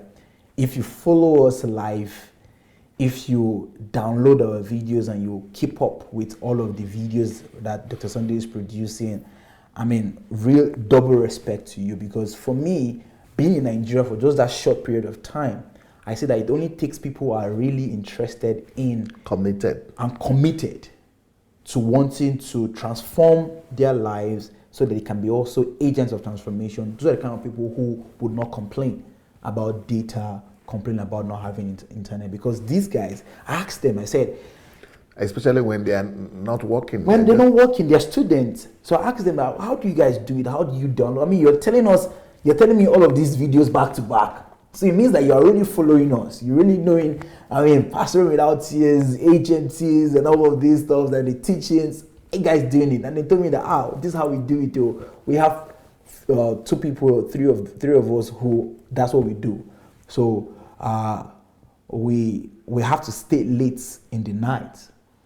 You know, for sure, this is commitment. So we have to stay late into the night so that we can download these videos from YouTube. Reason being because in the night, there's less congestion and the internet works faster. So we are able to access, download all of these videos. And then, because they belong to an organization in that campus. So they come together as an organization, and then they play these videos, and then they take notes, they do assignment. I'm like, wow, this is beautiful. And I was so really excited because, I mean, for me, it made me realize that unexpected in Nigeria, Nigeria, without anybody training them, teaching them, without us being there. And this is at Akongba. This is like in remote area. In that not in even Lagos. It's not Lagos. Like, if it has been Lagos, you could have said okay, or yeah. Abuja. But this is just some remote place. I mean, you need to see the excitement on my face that day. I was so excited. I'm like, really? This is beautiful. Let's connect. Let's get together. Let's see how we can really work together to, I mean, expand it. And I asked them that, do people here, do they know Dr. Sunday? And they're like, oh, they're just trying their best to, as an organization, for them to soak it in, but people here, their focus right now is to develop themselves. And I'm like, yes, that's beautiful. That's what you guys are doing, taking the videos, self-development. That's great. You understand? And I could see some young people who are thinking society. I mean, thinking of how they can be answers to their society, how they can be an answer to some of the problems that they see in their schools, in that region. I'm like, okay, I think these are some new breeds of pastors and leaders, of citizens. Nigerians. Amazing. Another person I also met, I mean, I met some amazing people. There's a young man that this one, he really impressed me, and I was really encouraged by him. He flew in from Abuja. His name is Mr. Ogbuefi or something like Ogbuefi Ifeanyi. He told me he contacted you, and then he flew in from Abuja to Lagos. He's a pastor too. He's a pastor too. Yes, he's a pastor too. He flew in from Abuja to Lagos, and then we had a meeting and we had a conversation. And, you know, it's just so beautiful to see that there's some people who are really committed, people who have devoted their lives right now for this truth. Because he told me he was in all these pastors. He was with Ade Farasin, he was with Oyakilome, and yeah, and then has been scammed. Yeah, and then you're seeing that these guys are, I mean, they're just deceivers, and this is not the truth. And right now, he showed me some of the things that he's doing with youths. I mean, so. Is he listening or? Oh yes. Oh, he listens. Books? Oh, he listens. He reads the books. Everything. He told me that. I mean, he listens to our videos every day. He has the books. He even showed me some of the books that he has on his phone. Told me that he orders for those books. I mean, just devouring all of these materials and working on himself, developing even curriculums for youth and things like that. I'm a very devoted guy. What are the things that impressed you, that you were so impressed about him? When I saw that this man is not as young as I thought he was, he's an elderly man, and I saw how he made that decision to leave all of those things because he was already pastor in all of those churches.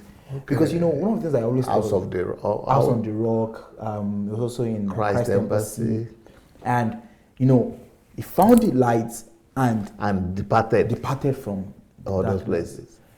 For me, sacrifice. That's something I really respect, because I know exactly that especially in Nigeria, people hold on to anything that will give them relevance, food, influence. And this guy he left all of that, and he was telling me he left all of that and was like, okay, this is the truth. This is the kingdom. This is what we're meant to do. And then that's what he's doing. He's pastoring. He's empowering people, young people, into entrepreneurship, raising up young entrepreneurs who are kingdom focused. And then he showed me how he does it. He showed me some of an example of, and I'm like, wow, this is amazing, because you see someone who has grasped. He has got the message. Who has grasped the message. And it was really telling me, he was saying, when you go back to Ukraine, please tell the team there, tell Dr. Sunday that he has a soldier here. He has one soldier here that is ready, committed to bring this transformation to Nigeria. That's what he was telling me. And you could see that? Oh, I could see it. That he has a soldier. We're ready. We are ready. I am ready. And he's paying the price. Listening, studying, working on it. And discipling other people. Discipling other people on it. Raising a new generation, a new breed of Christians. And he showed me videos, all of that. Amazing guy. I'm like, wow. Great. These are the new breeds of pastors that God is bringing out, new breeds of Nigerians. I can see. There's another person I spoke with. So this guy is serving right now in Bauchi State, and we got talking. I could hear a new breed of a young pastor, because he's also into pastoring, and he started talking to me because he told me he got exposed to your book on purpose calling, and there's this book on attaining goals. Yes, attaining goals. Mm-hmm. Yeah, attaining goals. And then you also read your book on pastoring without tears. You read your book on church shift. You read your book on Steve Jobs. I think he told me that the one that really blew his mind and changed his whole psyche was the book on Steve Jobs, raising the next generation of Steve Jobs and Bill Gates. He said when he read that book, he just knew, wow, exactly. He said he could see the problem that is in the Nigerian church, that we are all just heavenly focused, spiritual, and there's no conversion. And so that just brought the shift to him. And right now, he's leading, he's like the president and the pastor there. And because I asked him how have you been able to translate all you have into working with the young people, and he told me that he's been that he thought it was going to be difficult, but it's like people are really waiting for light, because he's tried not to just make people over spiritual, but now he's bringing them into a realization that, come, see, we are Christians and we have to be useful to our society. We are Christians and we're meant to be the light to people around us. So let's see how we can. So he's bringing all of that concept to the youth service, to young people who are serving, discipling them. Who are serving what? Who are serving in the Nigerian Youth Service Corps. So he's what? He's serving himself. Okay. In Bauchi, and he's the president of the Fellowship of Youth Corpers for the states. Wow. So he is the president of the state. So he has influence of people. That's why I was really interested in knowing how are you translating this to the young people, and how are the youths, how are they receiving this? What does this mean to them? And he told me that they're receiving it. That there are people. One thing that it really made me see was that he said that there are young people who really have passion, who really has potentials, and they're just waiting for people who can help them, give them direction. You know, that, come, you have this potential, you can use it for this. You need this. There's a need for leadership here. So he was telling me that one thing that he noticed about the young people in Nigeria is that they lack leadership. They don't know what leadership is, and they lack models who can show them this is the way to go. If there can be people who can give them direction, that, okay, you have this passion, you have this potential, you have this talent, this is how to use it, this is how to get it, a vast majority of the problem we have with the Nigerian youth to be solved. So there's a lack of... How did you find him? How did I find him? It was an interesting way I found him. And that will bring me to Mr. Israel. Okay. Because it was from Mr. Israel to another person, and then I found him. So talking about Mr. Israel, Good News Balogun is another fascinating, and for me it was an eye opener, and it kind of gave me even more drive and more reason why Nigeria is worth fighting for, because this is someone who is in Nigeria and is ready to sacrifice his life for that nation. You know, when you hear Mr. Israel speak on YouTube and you see this passion, that's nothing compared to being around him and working, because I really worked with him when I went home and we're traveling. We're going from one place to another place, and you can see a man who is sold out. Israel Good News Balogun. Israel Good News Balogun. No, this man is sold out. There's a project that we're working on, and that's what I was with him. And one of the projects, anyways, was a home that should be to be able to accommodate street children, children who lack parental care, children who are just on the streets. So there's this home, this facility that the organization is working with, to bring these people in and to develop them, to train them, to house them, first to house them, to feed them, to now train them, develop them with values, and also help them to get education, set them up with skills and all of these stuffs. And, you know, he's just one obsessed man. Obsessed. No. He's operating on the level of obsession. I tell you, Pastor. Israel Good News, Balogun. Israel Good News. You just imagine someone who is traveling, he's in Lagos, and commuting to Osun State, as though you're going just like you're going to your next neighbor. But that journey is like maybe 3 hours journey or even more. Just traveling, just because you have to, there's a cost there that you want to fulfill, and then, no, it's just amazing. But there's this person that I was to train, who was to be like a coordinator of that house. So okay. I was having a training process with this lady, so training her values and everything. So there was this day we were having this training, And then I asked her, okay, so what are you doing? What have you been working on? And she told me, oh, that she got a book as a gift from a friend of hers, and the friend told her that I think with this job you want to go for, to coordinate and train these children, I think this book would be useful. And guess what the book was? So I said, okay, what's the title of the book? And she told me, the book is one book on Nigeria and the leadership. I said, okay, can you tell me the title of the book? Because I didn't we've not spoken so much about myself and you. So she said, okay, the book is titled Nigeria and the Leadership Question by Sunday Delaja. I said, say the title again. Nigeria and the Leadership Question by Sunday Delaja. I said, okay. So I said, she didn't even know that you know Sunday. She didn't know. I didn't know. I didn't. She doesn't even know that I know Sunday Delaja. Wow. She didn't know. So then I asked her, okay, so this person that gave you this book, does this person, I want you to just please go and ask him that, does he know Anojo, Dr. Anojo? She doesn't even know your name too. She knows my name. Okay. So what I told her to ask that person that if he knows any Dr. Anojo who does something with Dr. Sunday Delaja. Then she contacted the guy, and then she came. I said, yes, he said he knows you. He watches your program, and he also reads a lot of Dr. Sunday's books and everything.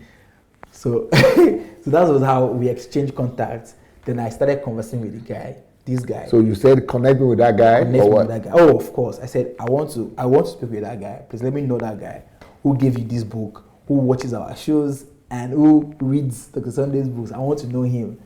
Then that was how I connected with this guy, and we got. And the guy was in another state. Another state, yeah. And then we got talking, and he was the one who was telling me how. And the guy was soaked. Oh no, you know that he has a different mindset. No, there's a way. People who have gone through your materials. There's a way they sound. There's a way they think.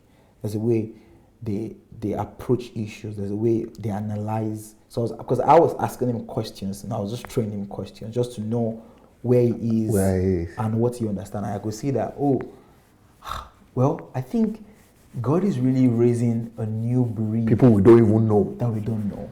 None of these ones that you have mentioned now we know. None. I've not seen, and I'm not saying their names. So even Good News Balogun doesn't even know the other guy. No. Even the lady didn't know her. No, all of these people are just people around. I'm not seeing their names ever on YouTube or on Facebook. I'm not seeing them anywhere. But they're industrious. Even those students in the university, Good News Balogun doesn't know them. He doesn't know them. We're together. He was also as surprised as yourself. He doesn't know them.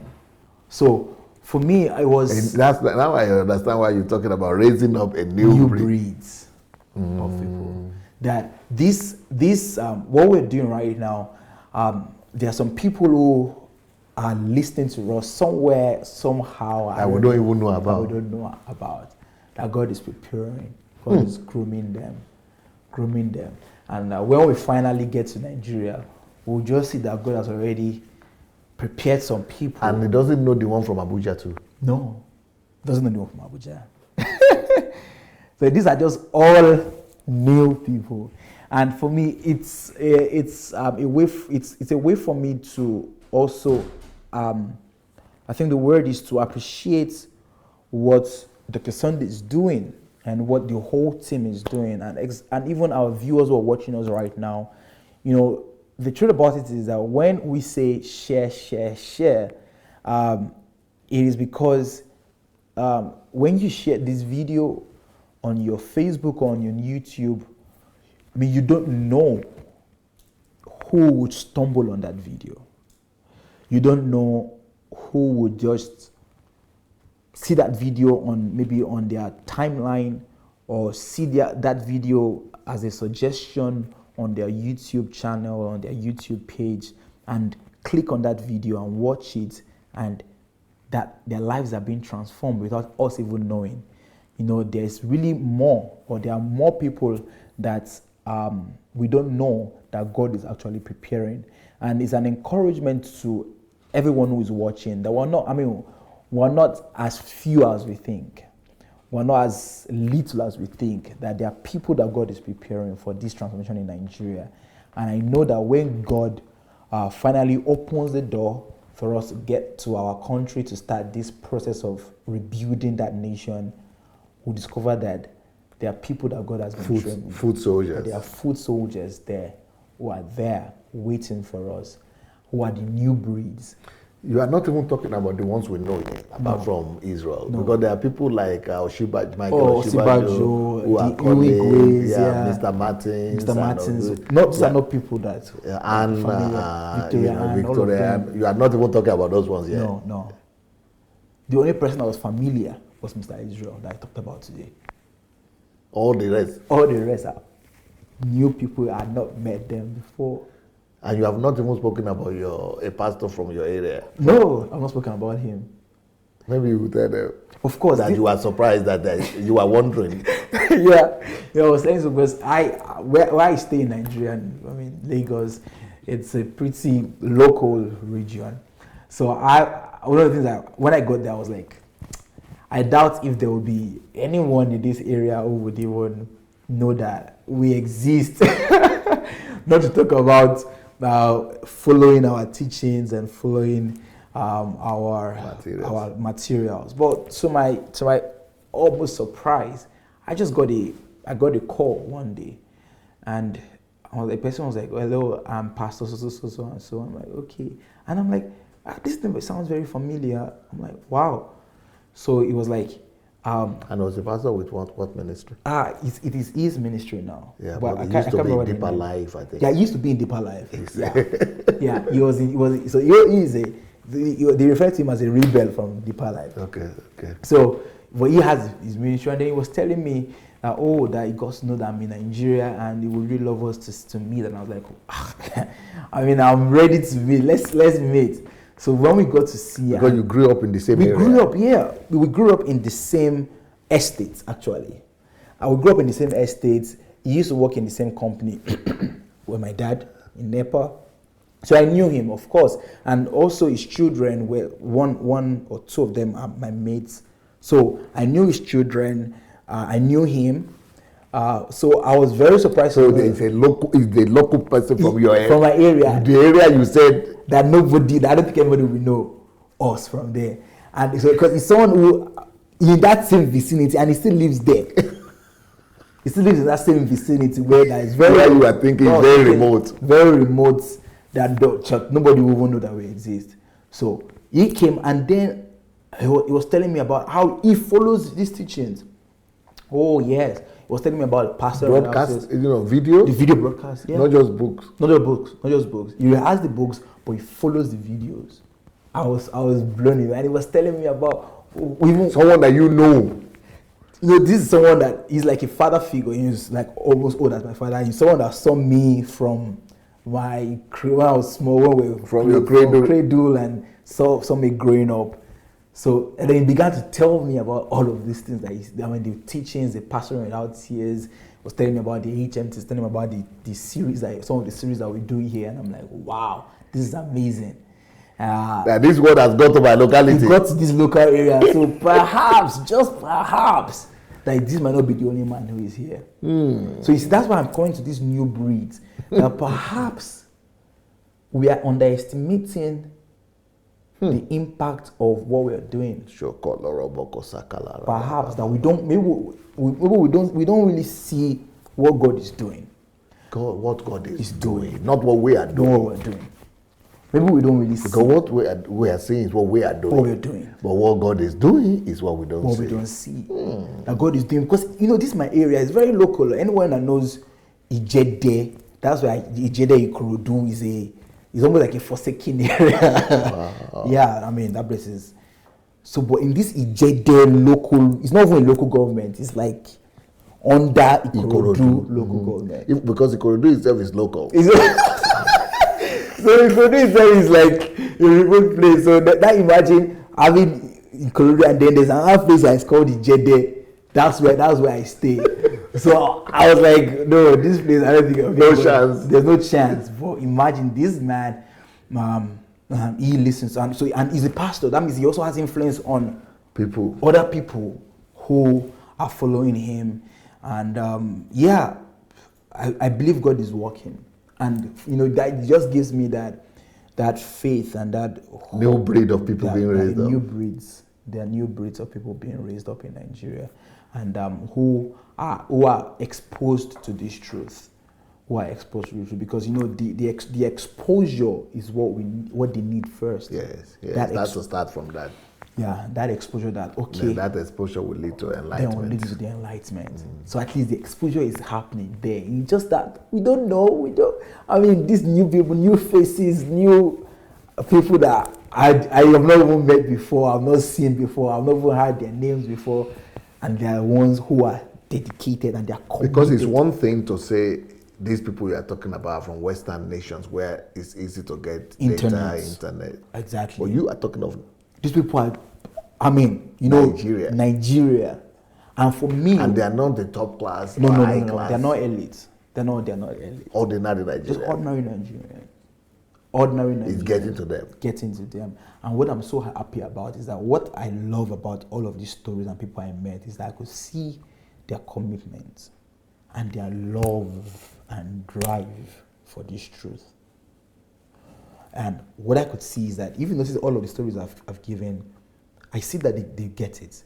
Many of them, they are in the stage of self-development where they are just developing themselves, building themselves, or they are discipling other people. You understand? And if they're not discipling other people, the people who are not discipling, they're already bringing out some projects. Wow. So for me, I could just see that, these are new breeds. You understand? That this message that we're preaching, this work we're doing, God is also working. God is also working. It's not just we working. We're not just the one working, but God is doing his work. God is bringing people, making them just come across this message. I think it's until when we go back and we start talking, and then we start seeing people who are coming out from the hoods, from places like, even you from Akungba, even you from this local agenda. From is it Bauchi you said? Bauchi, this one is from Bauchi. The other people that met are from Bauchi. That you called Bauchi. Bauchi State. North. Yeah. And is the head of the whole... the president of this thing. Can you imagine? Youth. So one person from Bauchi, another person from what state Abuja. Is that? With the student where you went Ondo. Ondo State. What is that place? Akungba. That's just one location there. I never even heard it before. And amazing thing about it is that for those student organizations in Akungba, the president now, and some of the people who were there now, they are in different states.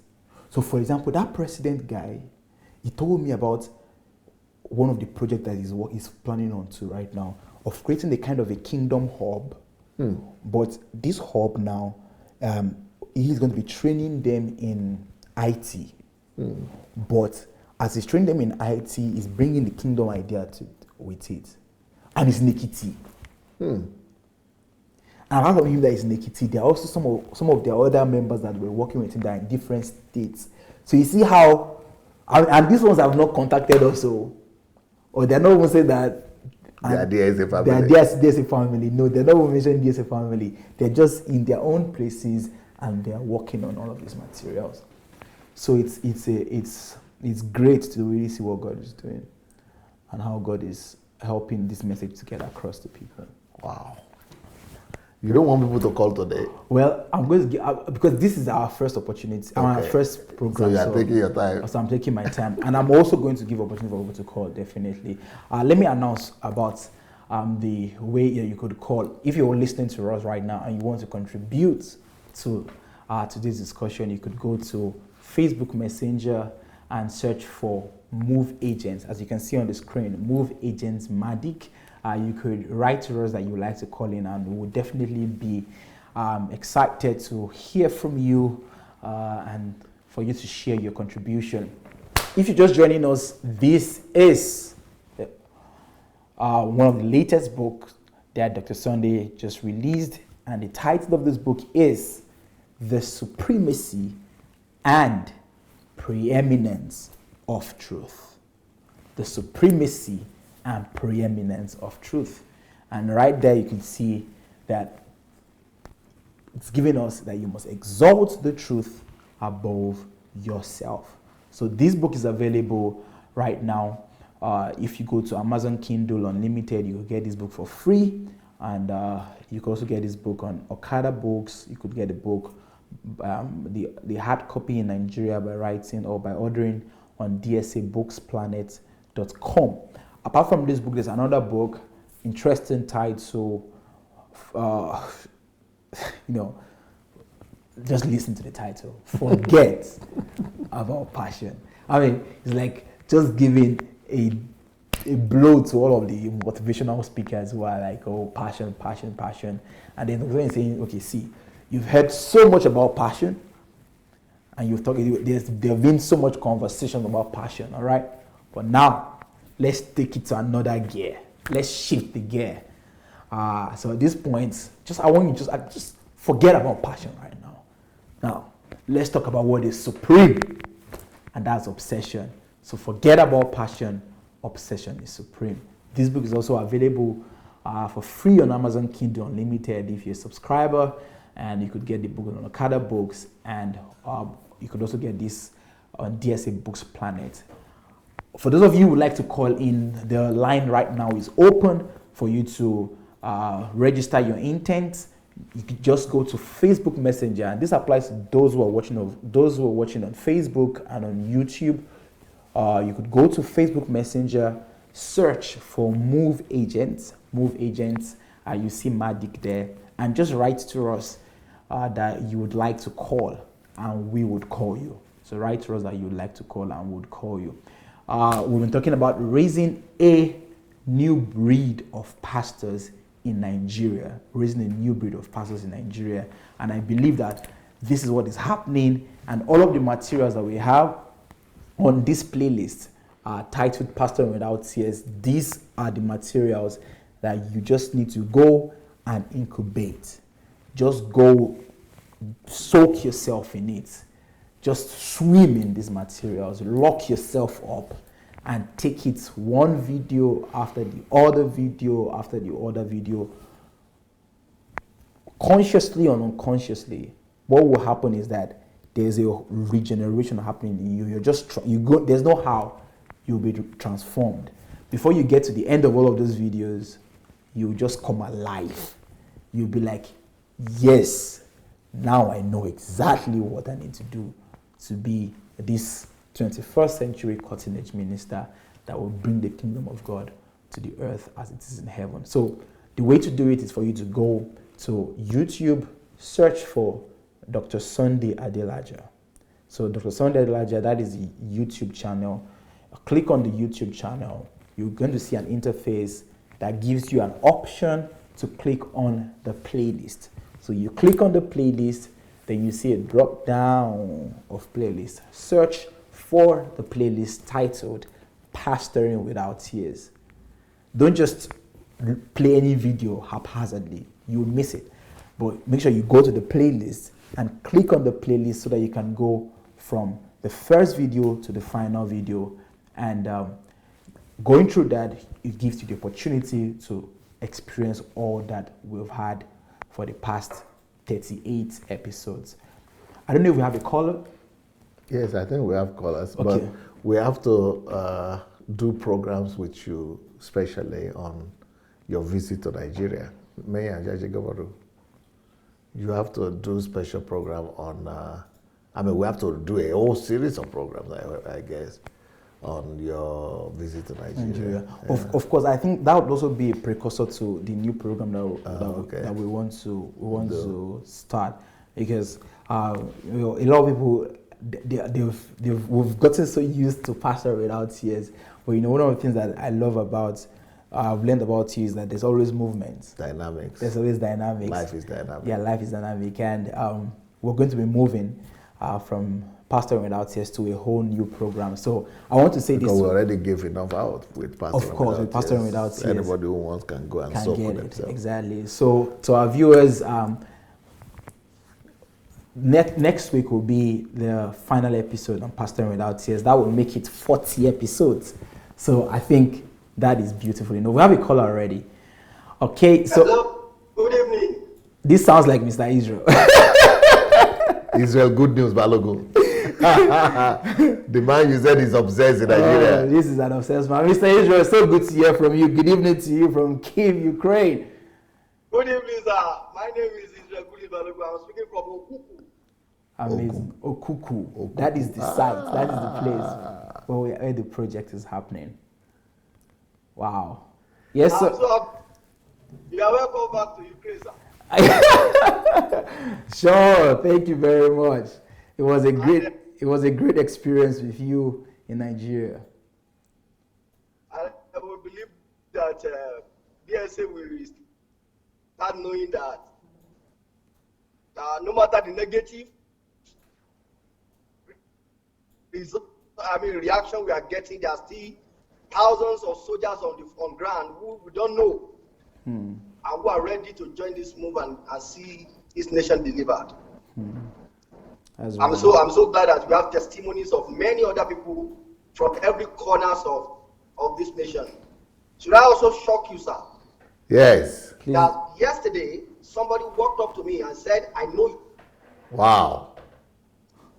Somebody in Okuku walked up and said, I know you. I said, where? He said, I've seen you on DSA platform before. Who needs to know that Okuku? Wait, Mr. Israel, you have to make people realize where is Okuku. The people who know Okuku is even in the map of Nigeria. That village. Hello, sir. Okuku is in Oduotin, local government in Osun State. Hello, can you hear me? Yes, we can hear you. Hello? We can hear you very well. Okuku is a village. I was there. I said Okuku is a village in Osun State. The village. That's what I'm saying. And how this young guy had this young guy had internet to watch so many videos of DSA that I cannot fathom it. Wow. He mentioned HMTs. He mentioned a lot of cities he has watched. I said, where do you get money to buy internet? He said, I always look for it to go and listen again. Wow. In fact, on the spot, I have to tell him, anytime you need internet, reach out to me. Wow. Because I was so dazed to see this young guy in that local place. That gave me a kind of relief to say that just go and relax. Forget about you people thinking you are the only one.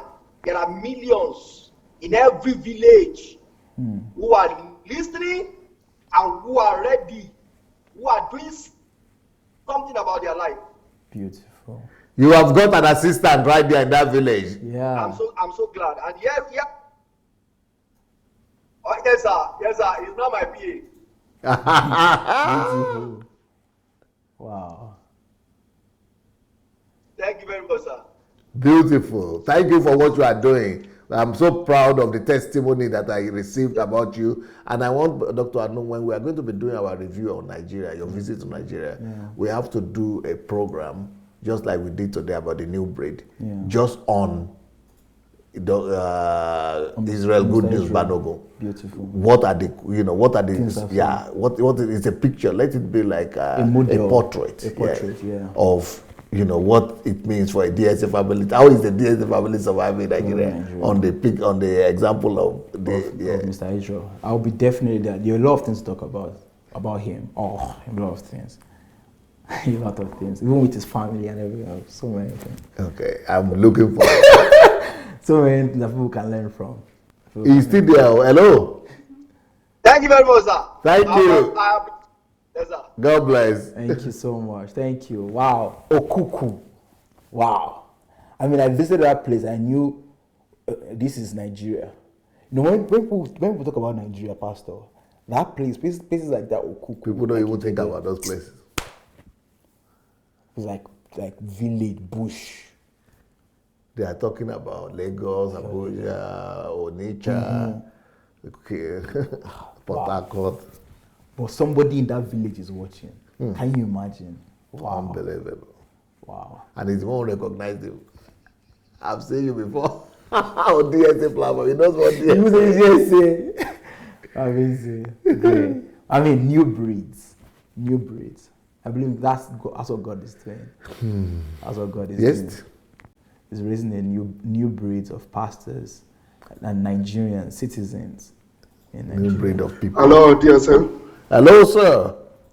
Hello, dear sir. How you doing, sir? Well, trying my best. Yes, I didn't tell you. I didn't give you a testimony yesterday when I called you. Was it yesterday or the day before yesterday? Who is calling, sir? This is Jesulaba. Yes, from Wales. From Texas. From Texas. Oh, yesterday. okay, from Texas. Yes.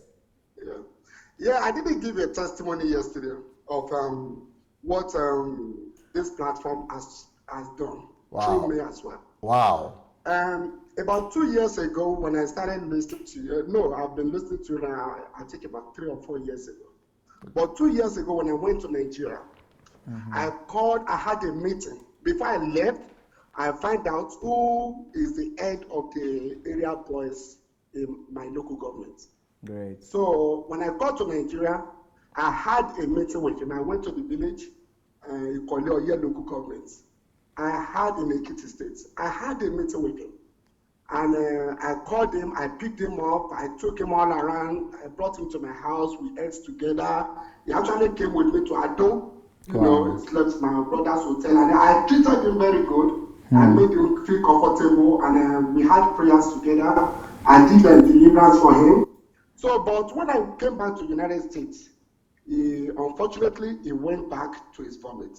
I was together with one pastor, a friend of mine, a prophet in Ekiti State, so in the Cornelius local government. So about 2 months ago, the pastor called me and said he saw the same guy, and he would like me to call the guy. So I've been calling him. So we prayed together. I called the guy. So to God be the glory. I spoke to him. I started asking questions. We're talking about the truth. The Bible says, "Thou shalt know the truth, and the truth, will set you free." Yeah. The ignorance of our people is their problem. Yes. And that's why they are taking advantage of them. Mountain of ignorance. I asked him a question. You are the head of the criminal in this local government, in all this area. They came with gun, they shot you, you didn't enter, they did all this, you didn't enter. But how much do you have in your bank account now? He said, nothing, sir. You don't have any money. Nothing. Okay? I said, what are you doing?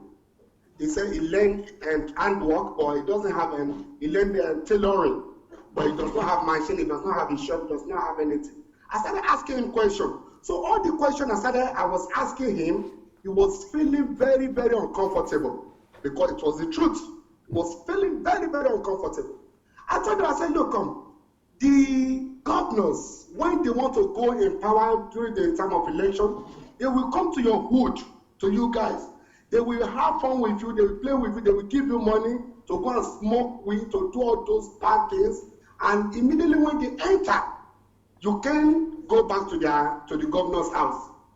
So I started asking him all those questions. He said, yes, I'm correct. Because during the time of election, they will call him, he will sleep in the chalet to the governor's house and everything. I said, but what about the election? He said, he cannot go back there. I said, what about the children of those governors and these people in power? He said, you don't know that the family be with them. I said, do you have access to their office?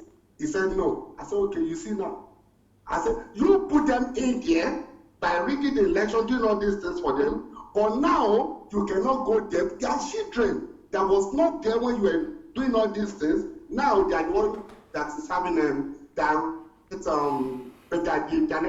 beneficiary. So I started talking to him. You can't believe it, to God be the glory. He was able to renew his mind, and he kept telling me, Oga, so that means that he will give his life to God. So to God be the glory. I told him, I said, now I want to go to church, to go to that my friend's church. He went there with his wife. I spoke to his wife as well. He went there with his wife, and since that time, he's been going to church. Wow. Now, he told me, he said, there are 75 in number.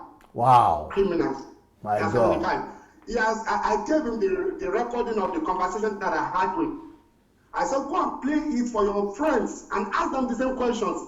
So he went to play it, and he said about 62 of them are ready to come with him to the church. Glory to God. So I including women, about I think about 15 women. 15 women. Wow. So I said, okay. I said now they should make a date that we're going to do deliverance from the deliverance from the oppression from satanic kingdom. Yes. Something like that. I said deliver from oppression from satanic bondage. Yes. So I said we're going to do it. Fortunately, he's having his birthday. So he called me back yesterday. He said the person called me on Sunday. He said, can I believe what happened? I said what? He said the guy came to church when they were doing the registration of their church something, that the money remained 2,000 naira. And the guy came out and gave them the 2,000 naira. Wow. And the funniest part of it was that when the guy first came to church, the people in the church saw him, they started going out because they don't know what he came to do in the church. They were so afraid, So, and the pastor now called him to come and sit down in the front. People were so shocked. Now, the guy called me yesterday, said the rumor is everywhere in the town. Wow. To church. Glory to God. Said, they will mark the birthday, he's going to mark the birthday. I promised him, I said, I'm going to, celebrate the birthday for him. He should give me the account of everything, and he should invite all of them, including the people outside, to come for the birthday. So I'm just telling you that, to let you know that whatever you are doing, you might know, some people might not say anything, but, some of us were acting. So that's Beautiful. And I promise I'll bring the video of the birthday of the deliverance for all of them. I will send it to you. Amen. Amen. Wow. Jesus Loba indeed. Thank you very much, sir. Amazing. Thank you, Peter. God bless you, sir. Blessings. So you are doing good. You are doing good thing, and you see the platform might not be popular because it's very difficult for people to change. Yes. Even I myself, we have been listening to certain kind of messages from a long time. So it's very difficult, but I give God the glory. After I started listening to you, my pastor, the church that I go to, I attend right now, was preaching the same message with you. Wow. And the pastor happens to be somebody that was talking about you as well, that he said he was preaching a New Testament messages. He doesn't believe in he believes in love, like love covering multitude of sin and stuff like that. So, and that was how I just said to him, and everything has been going on well. So I give God the glory. Thank you, sir. Thank you so very much. So, thank you. Beautiful. So, thank you. I know, Joe, you are doing a good job. Thank you very much, sir. Thank you. Yes, sir. Thank you. Thank you. The message is spreading. Of course. And it's a great testimony. That's the power of one. Imagine, it's one person that God saved, having influence on 60 people like that. So imagine that's how the ripple effect. So the harvest is ready, and I believe God is preparing the laborers, and that's part of what we're doing. All right. So hello. Hello. Good evening. Good evening. Wow. Doctor, no. I love the. Good evening, Pastor Sunday. It's Choma Para. I was going to say that the excitement, especially with your voice, sounds like Mrs. Chioma from the UK. But it's great that you introduce yourself. Hello, ma. How man. Things are happening. Awesome. There is a shaking and a move in the spirit. I bless God what's going on. The truth is covering the earth. Yes. Just like the water covers the sea. Yes. Yeah, it might have taken 30 years for lives or 100 years to take over the land. But I know that will be taken away The truth has come. Amen. And it has stayed. Yes, let me tell you, those people, things are happening in Nigeria. There is a change on the ground going on. Truths are coming out. Truths are coming out. Can you imagine Benny Hinn? Can you imagine Benny Hinn? Oh my God. Can you imagine Joyce Meyer? Yes. More are coming out. Yes. More are coming out. He knows. God is doing his work. God is doing his work.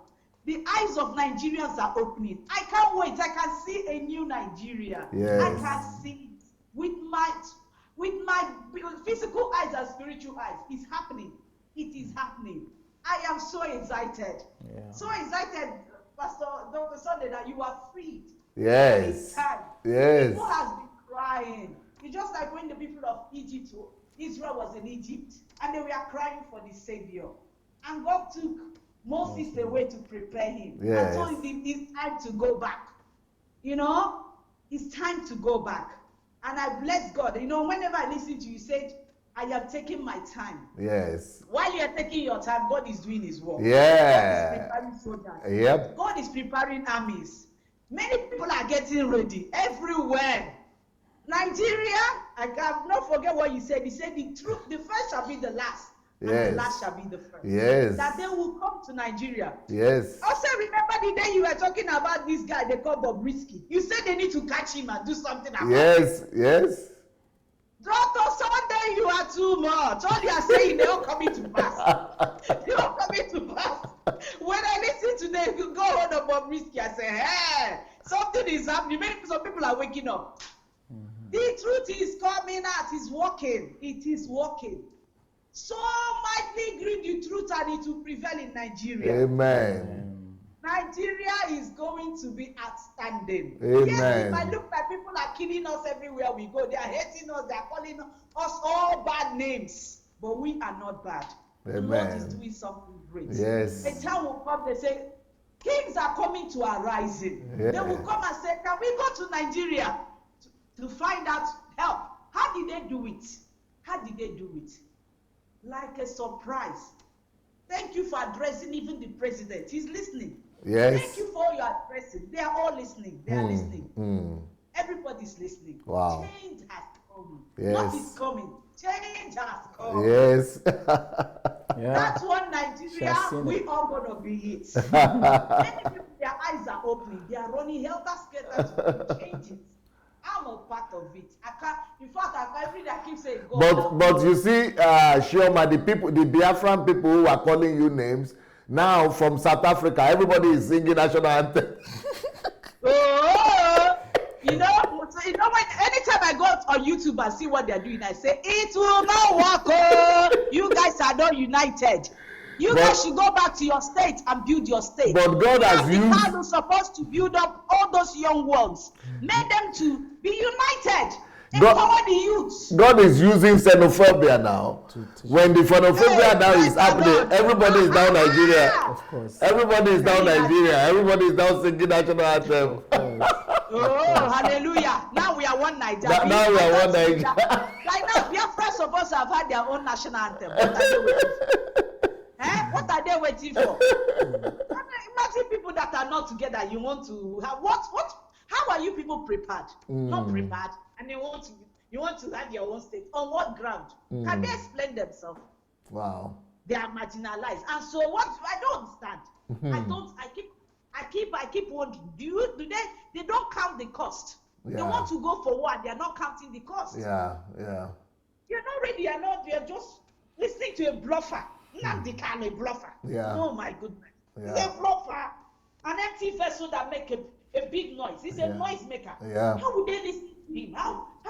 And the one you're talking about, Showore. Oh, excuse me. Jeez, man. They should know when to do. They should walk underground. This is the time to empower our youth. This is the time to educate our people. Open their eyes. And thank God, DSA, what you are doing is. Oh, I know. I thank God for your life. I thank God for what's going on. Thank God for Brother Israel and what's going on in Nigeria. Many disciples are coming up. Many. The Lord is raising army. You know? Amen. So I am so excited. It is happening in our lifetime. It's going to happen very soon, and it's happening. Praise God. Thank you so much. Thank you, Chioma Okwara. Greetings to everybody in London. Yep. God bless. Great. The fire, the vim is there. Amazing. Yep. The energy, the drive, the life. Amazing. I mean, I think one thing that Nigeria needs is what this book addresses. and it's talking about the supremacy and the preeminence of truth. A nation that would thrive and that would move forward is a nation that must be built on truth. And if there's anything that Nigeria needs, is books like Hello. Hey, DSA. This is Chinwe. Miss Chinwe. Yeah, sounds like that. Good morning from California. Yeah. Mabel. Yeah. How are you, Sister Mabel? I'm so great. And you, DSA? Well, we are back live. Yeah. Wow. DSA, so you're coming back live from Brazil, from wherever you come back from. I have these 3 words to tell you. God will remain God. Welcome. We remain here. Yes, thank you. That's the 3 words I have. Thank you so very much. I know that I asked you before, are you a human being? And he said you are. That to me, that means a lot to me. It means a lot to me because I have never seen such a human being.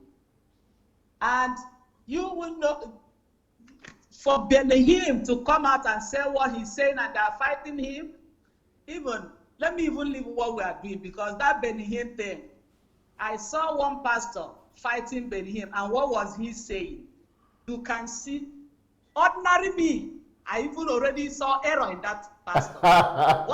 What error did I see? He said, Benihim, that what he said is not good, that there is give, measures, shaking down, so many things will shake down to you. What is shaking down? And I went back to that, his rant, and I said, sir, the only thing that is shaking down is goodness, mercy, kindness, yes, not money. So right there, sir, you are so much in a big error. Yes. I don't even know how they're going to fight Benihim. There is no way they're going to fight. The more they fight him, it's like fighting truth. It's like fighting GPS. When you put your GPS, you are going to Ukraine and you put your GPS is directing you to Ukraine. You are going to London. You will go round and round and round and round. It will still bring you back to Ukraine. Yes. It's as simple as that. Yes. Truth will, no matter how you fight it, it will bring you back. And another one is fighting him that seed. His mother sold 1,000 seed. And how about the unbelievers that are getting well here and there? How many seed have they sown? How many seed have, how can any human being come out and say that? So if I don't have 1,000 to bribe God with, I will not get well. A whole pastor, God himself, bishop, ordinary me. It's time they come down from that pulpit. Wow. It's people like us that will bound that pulpit now. Because I have so much to tell them than them telling me. They have nothing to tell me anymore. They are old-fashioned. God is raising up a new breed. That's what we are talking about, new breed. Oh my God. I wish they just keep quiet. I wish they keep quiet. But let them keep talking. We are listening to their ignorance written all over them. Yes, I will, that is, put the whole world beside you. I will always choose you. I will choose you. Thank you for this truth you carry. Thank you. In fact, I am short of words, dear sir. You are my mentor. You are my beloved brother. And remember, I am a Nigeria. The whole world, I hope you're hearing. I am Nigeria. Yes. The whole world hear me clearly. I've done the photograph for you. I did. Adiola I've sent my picture, but I have not seen it. You've sent your picture? Yes, she told me to send my picture. I did. Okay, they will soon do it. Because I'm proudly. I am Nigeria. I am Nigeria. I hope the whole world is hearing. Yes. There's no going back. There is no going back. Thank you so much, dear sir. Thank you, my beloved Dr. Excellence Anubojo. Thank you very much. Thank you. Blessings, my great family. God bless. We remain here. I can't but have this family. Thank you so much, Thank my you, beloved mentor, dear sir. Thank you. My greetings to your princess, my queen. yes. Amazing. And greetings to Adaora for me too. Okay. Thank you. Blessings. Wow. All right, sir. Bye. Yeah, what will you say about the I Am Nigeria? Oh, it's beautiful, Pastor. Because it's our response to xenophobia Xenophobia. and FBI leads and everybody's. Of course, I think it's Because our Nigerians are just getting angry and mad and sentiments and. yeah. I think it comes from I love the fact that we have a caller already. Okay. We'll speak. Hello, caller. Hello. Good evening. Good evening, Dr. Anu.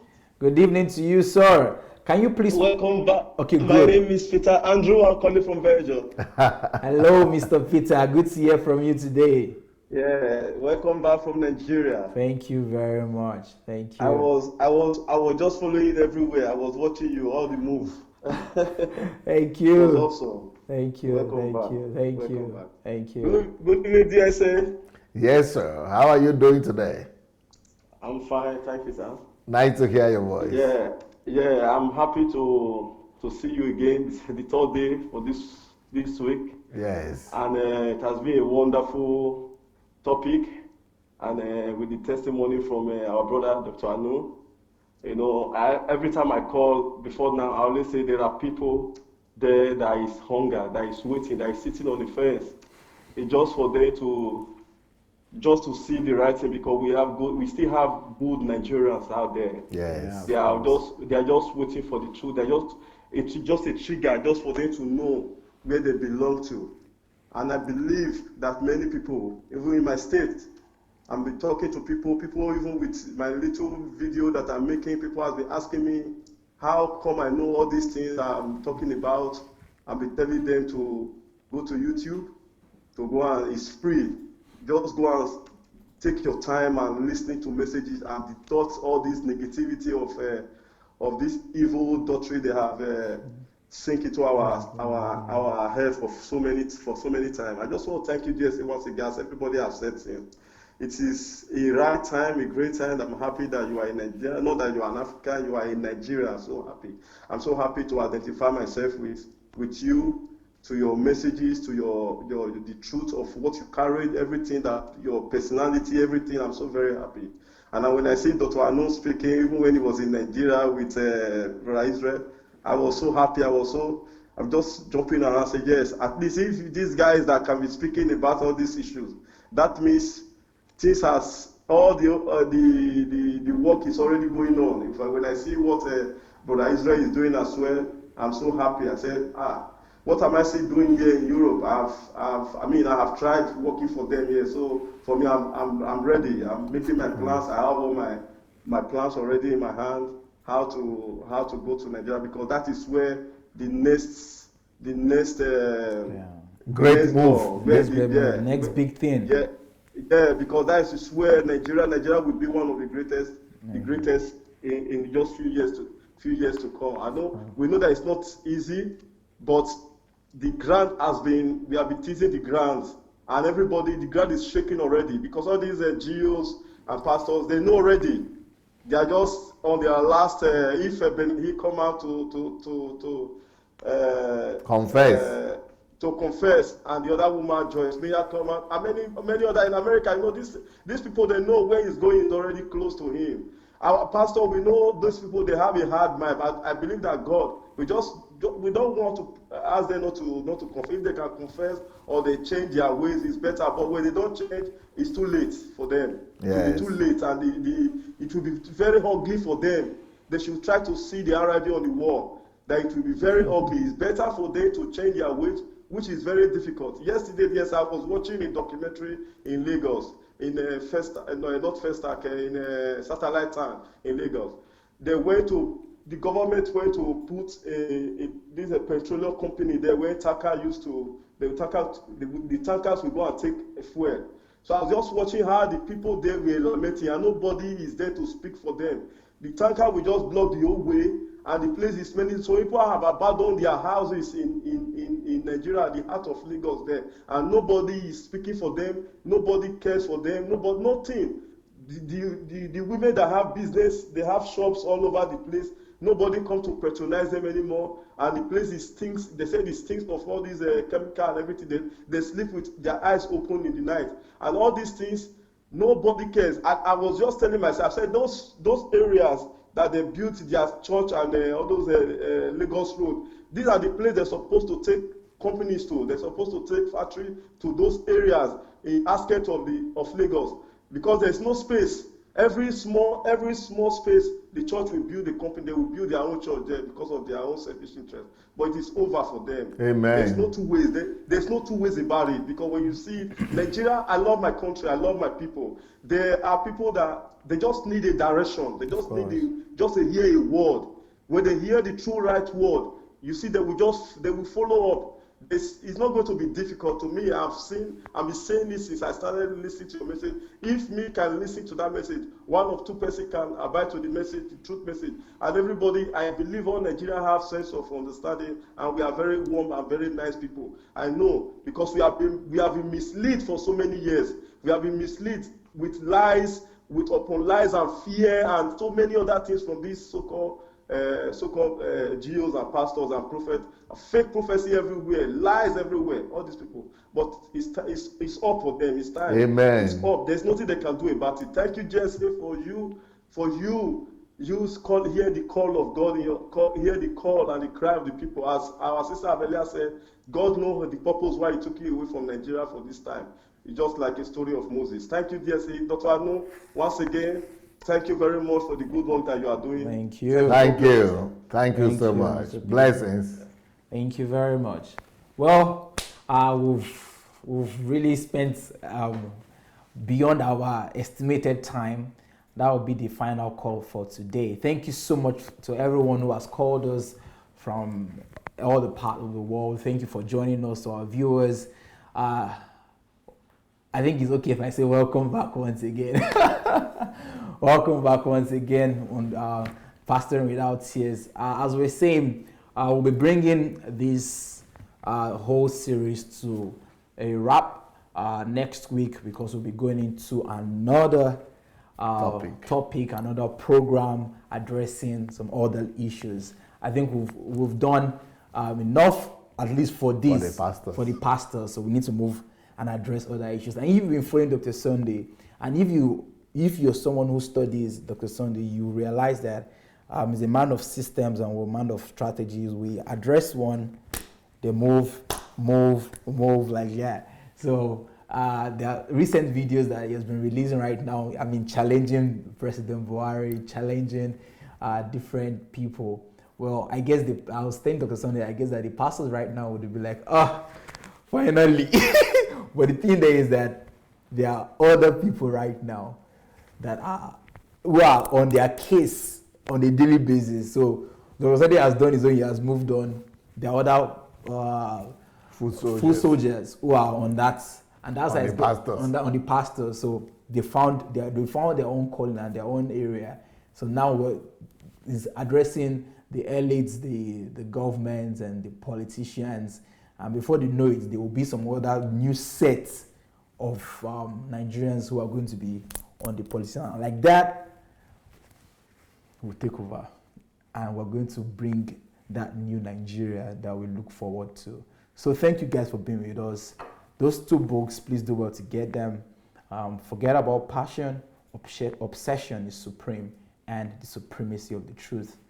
Well, it was a great time. My name is Anu Ojo. Till I come your way next week on Pastoring Without Tears, please do well to share this video with your friends, invite them for the next week's program, and tell them about these new books and the whole series on Pastoring Without Tears that we have on the playlist on Dr. Sunday Adelaja. Over to you, sir, for the final words. It's been nice to be back. And I'm coming back with new energy, with new grace.